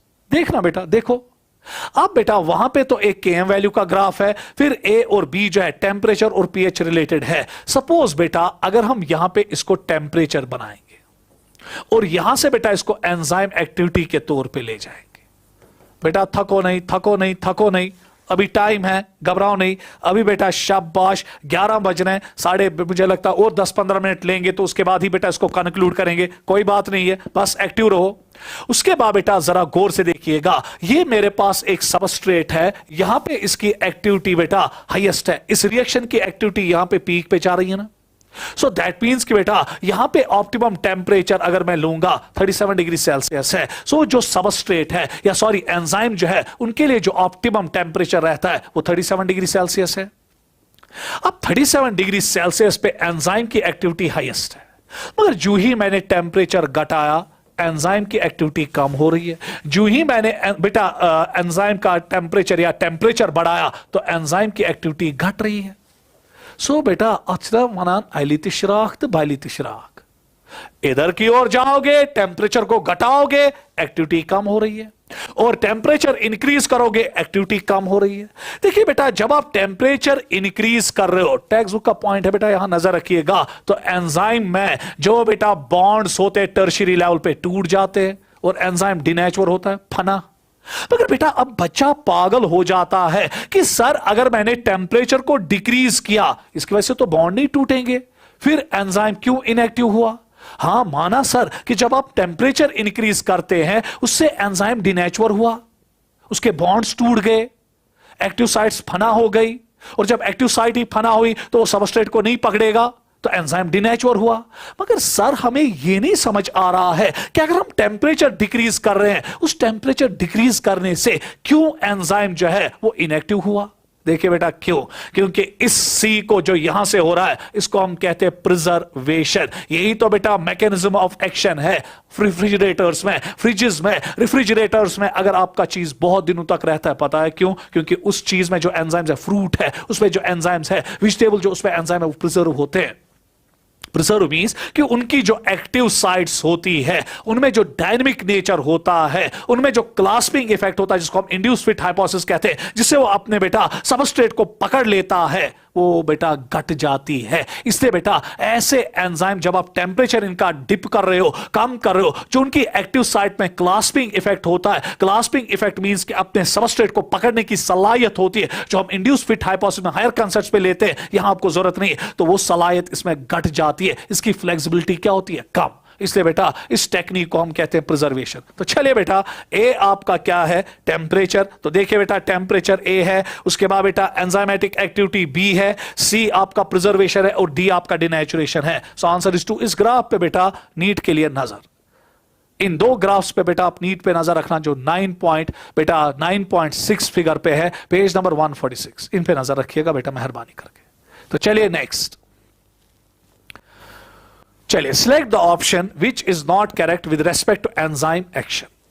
एंजाइम्स पे बेटा मैंने बहुत सारे क्वेश्चंस लाए इसलिए बेटा थोड़ा बहुत करार रखो बेटा, करार, ठीक है। Substrate binds with enzyme at its active site, 100% correct. Addition of lot of succinate does not reverse the inhibition of succinate dehydrogenase by malonate, ये गलत है।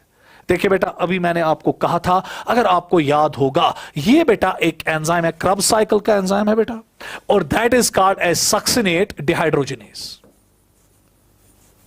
अब जो सक्सिनेट डिहाइड्रोजिनेस है, अल्लाह ने बेटा इसको एक सबस्ट्रेट के लिए बनाया है and that's called as succinate, और यही तो सक्सिनेट को कन्वर्ट करता है इनटू फ्यूमेरिएट। मगर बेटा कभी कभी क्या होता है कि सिस्टम में बेटा अब एक अगर इनहिबिटर आया and that inhibitor is called as malonate. देखिए बेटा मेलोनेट और सक्सिनेट स्ट्रक्चरली क्या कर रहा है? रिजेंबल। अच्छा ना, राम तो श्याम। हाँ बेटा मुश्किल है ना, राम कौन है श्याम कौन है? असली बेटा शाबाश सक्सिनेट ही है, सीता गीता। अब जरा गौर से देखिएगा, दोनों की शक्ल क्या है बेटा? सेम, दोनों हू बहू बेटा एक दूसरे के जैसे मिल रहे हैं। सो जब बेटा दोनों एक जैसे के जैसे मिल रहे हैं तो बहुत मुश्किल है अब इस सबस्ट्रेट बेटा एंजाइम को, ये मुसीबत में आ गया ना, क्योंकि ये पहचान ही नहीं पाता है मेरा अपना सबस्ट्रेट कौन है। अब बेटा इत्तेफाकन कभी कभी क्या होता है कि ये मेलोनेट बेटा एक्टिव साइट में फंस जाता है और सक्सिनेट डिहाइड्रोजिनेस बेटा मेलोनेट को सबस्ट्रेट में तब्दील, प्रोडक्ट में तब्दील नहीं कर पाएगा क्योंकि इसका अपना सबस्ट्रेट नहीं है, ये इनहिबिटर है। मगर अब क्वेश्चन ये उठेगा कि सर अगर मेलोनेट ने इसको ब्लॉक किया क्या ये एंजाइम खत्म हुआ? ना ना ना ना ना बेटा ना। देखिए होगा क्या, अगर आप सक्सिनेट की कंसंट्रेशन क्या करोगे? इंक्रीज, तो ये मेलोनेट को छोड़ेगा और अपने सक्सिनेट के साथ जुड़ेगा। इसलिए बेटा जो कोई भी कॉम्पिटिटिव इनहिबिशन होती है वो रिवर्सिबल होती है। तो इसीलिए बेटा अगर आप देखेंगे यहां पे addition of lot of succinate does not reverse, yes it reverse, इसलिए बेटा रिवर्सिबल इनहिबिशन है कॉम्पिटिटिव इनहिबिशन। उसके बाद अगला, a non competitive inhibitor binds with the enzyme at a site other than the active site, 100% correct. देखिए ये तो competitive inhibition है, जहां पे इनहिबिटर और सबस्ट्रेट स्ट्रक्चरली रिजेंबल कर रहे हैं। मगर अगर हम बेटा नॉन कॉम्पिटिटिव इनहिबिशन देखेंगे, ये एंजाइम है, ये इसका सबस्ट्रेट है और ये इनहिबिटर है, इनहिबिटर और बेटा सबस्ट्रेट यहां स्ट्रक्चरली रिजेंबल करते नहीं। सर फिर कैसे एंजाइम को इनहिबिट करेगा? ये तो एक्टिव साइट के साथ छेड़ेगा ही नहीं। ये क्या करते हैं बेटा, जो इरिवर्सिबल बेटा या नॉन कॉम्पिटिटिव इनहिबिटर्स होते हैं, ये एंजाइम के साथ किसी और जगह जुड़ जाते हैं और जब जुड़े तो ये एक्टिव साइट्स में चेंजेस लाते हैं और जब एक्टिव साइट में चेंजेस आई, इस तरीके से चेंजेस लाते, अब ये बेटा एक्टिव साइट अपने सबस्ट्रेट को पकड़ पाता नहीं। इसलिए बेटा ज्यादातर जो नॉन कॉम्पिटिटिव इनहिबिशंस होती है वो इरिवर्सिबल होती है, क्योंकि यहां कोई कंपटीशन नहीं लगता है between the substrate and inhibitor for the active site. तब इप्योसा नाउ नॉन कॉम्पिटिटिव इनहिबिशन। चलिए बेटा तीसरा पॉइंट करेक्ट है। चौथा, malonate is a competitive inhibitor of succinate dehydrogenase. Yes बेटा, ये स्टेटमेंट भी ठीक है, तो आंसर आएगा 2। चलिए बेटा नेक्स्ट क्वेश्चन। शाबाश, आसान क्वेश्चन है। विच of the following statement is correct? देखिए बेटा, आपने पढ़ा होगा कि कंपाउंड एंजाइम्स एक्चुअली जो होते हैं वो एपो एंजाइम्स होते हैं। प्रोटीन्स होते हैं बेटा, मगर काम बेचारे नहीं कर पाते, इसलिए इनको जरूरी बेटा एक चीज की जरूरत पड़ती है, दैट्स को फैक्टर। और जब इनके साथ को फैक्टर मिलता है, अब ये बनते हैं बेटा होलो एंजाइम, अब ये फंक्शनल हो जाते हैं। मगर बेटा जो आपका को फैक्टर है ये अब 3 किस्म का होता है, मेटालिक आयन, को एंजाइम एंड प्रोस्थेटिक ग्रुप। सो ये बेटा कुल मिला के 3 किस्म के होते हैं। और ये भी आप याद रखिएगा, मेटेलिक आयन सिंपल आयन्स होते हैं, को एंजाइम्स बेटा विटामिन्स होते हैं, और जो प्रोस्थेटिक ग्रुप होते हैं ये भी ऑर्गेनिक कंपाउंड्स होते हैं। को एंजाइम बेटा खाली बाइंड करता है एपो एंजाइम के साथ at the time of reaction, उसके बाद अलग, वो अपने रास्ते या अपने रास्ते। मगर प्रोस्थेटिक ग्रुप बेटा वंस जुड़ता है तो फेविक्विक का जोड़, फिर ये अपने एपो एंजाइम को कभी छोड़ता नहीं, क्योंकि ये part of the active site बनाता है। ये याद रखिएगा बेटा। तो अब हम यहां पर देखेंगे apoenzyme plus holoenzyme ना बेटा, को एंजाइम या holoenzyme is equal to apoenzyme plus coenzyme. यह ना बेटा, apoenzyme plus coenzyme is equal to holoenzyme, apoenzyme plus metallic ion is equal to holoenzyme, apoenzyme plus prosthetic group is equal to holoenzyme. कोई शक बेटा नहीं, आगे बढ़िए। चले बेटा, the cofactors that associate with the apo enzyme only during course of catalysis are called as, अभी बोला बेटा को एंजाइम्स, खाली बेटा उस टाइम बाइंड करते हैं ये कोफैक्टर्स जब एंजाइम को रिएक्शन करनी होती। वंस रिएक्शन हुई, ये अपने रास्ते, एपो एंजाइम अपने रास्ते। प्रोस्थेटिक ग्रुप हमेशा बेटा साथ देता है, पक्का दोस्त है, कभी साथ छोड़ता नहीं है एपो एंजाइम का, फेविक्विक की तरह उसके साथ जुड़ जाता है, क्योंकि उसको उसके एक्टिव साइट का हिस्सा बनाना पड़ता है। चले नेक्स्ट, असर्शन एंड रीजनिंग। अब असर्शन और रीजनिंग के कुछ क्वेश्चंस लेंगे जिसपे बेटा आपको बहुत ज्यादा परेशानियां उठती है। चलिए, zinc is an apoenzyme for carboxypeptidase. No बेटा, zinc is not an apoenzyme, it is a metallic ion for carboxypeptidase. इस पे नजर रखिएगा बेटा। तो पहली बेटा असर्शन गलत। A complete catalytic activity enzyme together with its bound prosthetic group is called apoenzyme. ना बेटा, it's called as holoenzyme. So यहां पर बेटा both statements are incorrect. Next question, prosthetic groups differ from coenzymes in that they bind tightly. अभी मैंने बोला prosthetic group tightly bind करता है, को एंजाइम टाइटली बाइंड नहीं करता है। बस नजर रखिएगा बेटा, खत्म हो रहा है। दे bind tightly with the apo enzyme and form active site of the enzyme and form active site. उसके बाद दे bind tightly with the apo enzyme and form part of the active site. यहां पे बेटा नजर रखिएगा, यहां लिखता है ये बनाता है एक्टिव साइट, नहीं ये एक्टिव साइट नहीं बनाता, ये एक्टिव साइट का हिस्सा बनाता है। इस पे नजर रखिएगा बेटा। अगर आप प्रोस्थेटिक ग्रुप कहते हैं, पहले ऑप्शन में मैंने लिखा है कि टाइटली बाइंड करता है, वेल डन, सरेंडर्ड, और उसके बाद दूसरे पार्ट में मैंने लिखा है कि ये एक्टिव साइट बनाता है। ना, ये part of the active site बनाता है, इसलिए बेटा दूसरा ऑप्शन ठीक है, बाकी ऑप्शंस बेटा करेक्ट नहीं। ठीक, नेक्स्ट, मेटेलिक आयन एज को factor helps in formation of. इस पॉइंट पे बेटा नजर रखिएगा।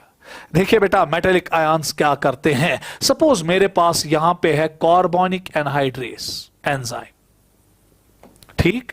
और कार्बोनिक एनहाइड्रेस का काम क्या होता है, ये वाटर और बेटा कार्बन डाइऑक्साइड को पकड़ लेता है और उसको कन्वर्ट करता है इनटू कार्बोनिक एसिड। दुनिया का सबसे तेज तरार एंजाइम है, हाईएस्ट टर्नओवर नंबर है, 36 मिलियन मॉलिक्यूल्स बनाता है कार्बोनिक एसिड के महज 1 मिनट में।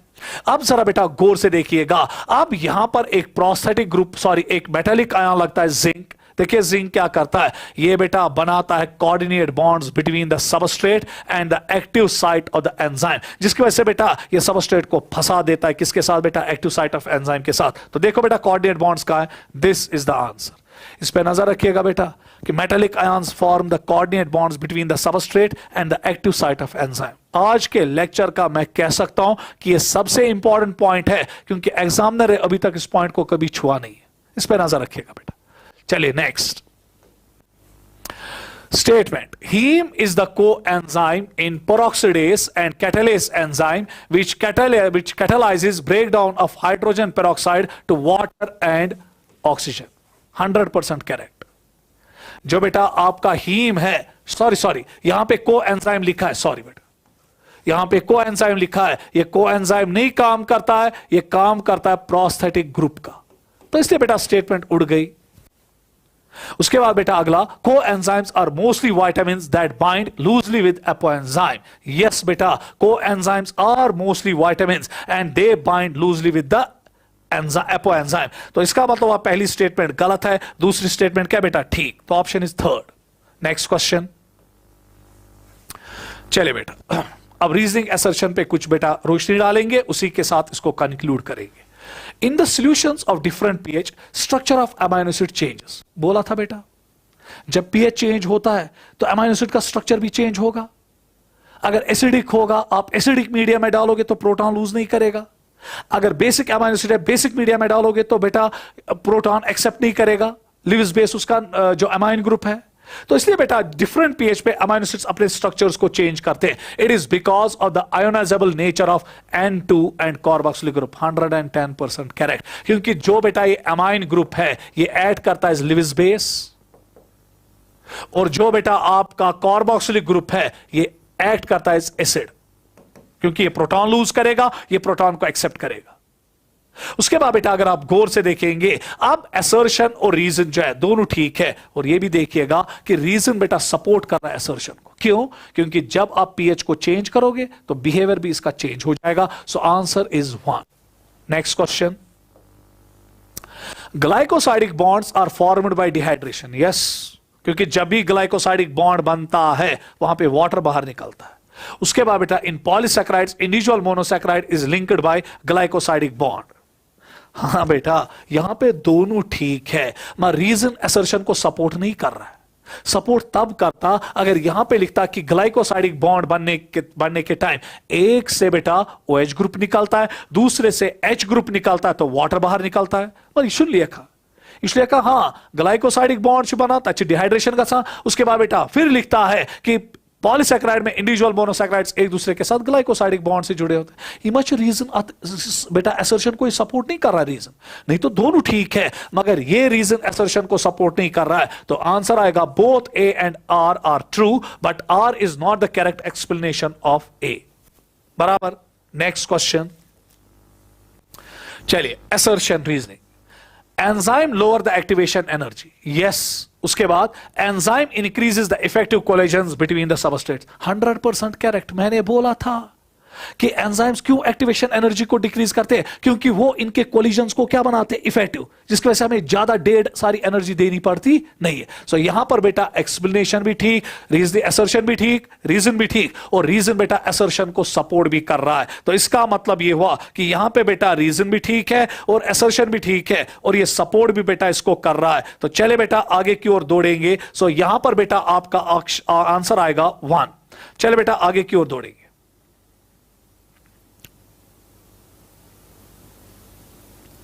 चलिए next question. The long proteins chain folds upon itself like a hollow ball, giving rise to the tertiary structure. Yes, tertiary structure gives a three-dimensional view of a protein and is responsible for biological function. 110% बेटा दोनों statements correct है। अब बेटा question बोलता है कि जो long protein tertiary protein होता है, बस 1 मिनट इस करो मस्जिद कंक्लूड, तो इस करो एंड ये तो the long protein chain folds upon itself like a hollow ball giving rise to the tertiary structure, है ना बेटा। डिफरेंट बॉन्ड्स बनते हैं, हॉलो बॉल लाइक बनता है और एक्टिव साइट बनती है। अगर बेटा टर्शियरी लेवल स्ट्रक्चर नहीं होगा तो एक्टिव साइट नहीं बनेगी, एक्टिव साइट नहीं बनेगी तो एंजाइम की बायोलॉजिकल एक्टिविटी नहीं आएगी। दोनों ठीक है, both A and R true and R is the correct explanation of A 100%। Next चले बेटा, assertion. In a DNA molecule, A and T rich parts melt before C and G rich parts. 100% correct बेटा, क्योंकि आपको पता है कि DNA बेटा double stranded है। ये एडेनिन है, यहां से क्या होगा थाइमीन, इनके बीच में 2 हाइड्रोजन बॉन्ड्स। और जो साइटोसिन होता है वो कंप्लीमेंट्री बेस पेयरिंग करता है विद ग्वानिन, इनके बीच में 3 हाइड्रोजन बॉन्ड्स होते हैं। बेटा लॉजिक से ही कहते हैं कि पहले एटी रिच बेसिस टूटेंगे, क्योंकि यहां 2 ही हाइड्रोजन बॉन्ड्स टूटे हैं, क्योंकि जो ही आप टेंपरेचर इंक्रीज करोगे पहले बेटा मुसीबत इन पे आएगी, इन बेस पेयर्स पे, और आखिर में कौन मेल्ट हो जाएंगे, C and B base pairs, C and G base pairs, क्योंकि इनके बीच में 3 बेटा हाइड्रोजन बॉन्ड्स होते हैं। तो पहली स्टेटमेंट बेटा अगर लिखती है कि in a DNA molecule A and T rich parts melt before G and rich parts, 100% assertion ठीक है। उसके बाद in between A and T there are 3 hydrogen bonds, अब बेटा चूक जा गया, and between in between G and C there are only 2 hydrogen bond, reason is wrong. और जब रीजन ही रॉन्ग है तो काहे का ये असर्शन को सपोर्ट करेगा। हां अगर ये लिखता in between adenine and thymine there are 2 hydrogen bonds and in between cytosine and guanine there are 3 hydrogen bonds, फिर रीजन भी ठीक था, असर्शन भी ठीक था, रीजन भी ठीक था, और रीजन असर्शन को सपोर्ट भी कर रहा था। तो इसलिए बेटा यहां पे आएगा A is true but R is false. Next last question है बेटा, इसी के साथ आपके बायोमॉलिक्यूल्स का बेटा पूरा खाका कंप्लीट हो जाएगा। तो चलिए बेटा, which of the following statement are correct with respect to the structure of DNA. Watson and Crick model is explanation of one of the secondary structures exhibited by DNA. Yes, secondary structure होता है DNA का। उसके बाद the polynucleotide strands are antiparallel running in opposite direction. Yes you know कि एक direction strand की होती है 5'3' और दूसरे की बेटा 3'5' एंटी पैरेलल नेचर। यही तो वो चीज था जिसको बेटा वाटसन एंड क्रिक ने, जिसको बेटा नोबेल प्राइज दिलवाया। यही तो आइडिया था जो वाटसन एंड क्रिक ने बेटे एंटी पैरेलल नेचर पे लिया और फिर आगे जाके नोबेल प्राइज लिया। नहीं तो कोई एक्सपेरिमेंट नहीं था, खाली बेटा मॉडल बनाया गया लैब में। उसके बाद the backbone is formed by the sugar base sugar chain, ना it is formed by the SPS sugar phosphate sugar. तो ये स्टेटमेंट गलत। उसके बाद next the nitrogenous bases are projected more और लेस पैरेलल। हाँ बेटा ये परपेंडिकुलर होती है, पैरेलल नहीं, तो ये स्टेटमेंट भी गलत। Only one of the strand appears helical, ना both strands खाया, both strands appear helical। तो चले बेटा इसमें हमें करेक्ट सीक्वेंसेस देखने, करेक्ट में है 1 and 2, तो आंसर इज बेटा only 1 and 2 आर करेक्ट। इसी के साथ बेटा आपके बायोमॉलिक्यूल जो है वो कंप्लीट हो गए। ये बेटा आपको इंशाल्लाह इसकी की भी मिलेगी जो आपका पीडीएफ पे डाला जाएगा।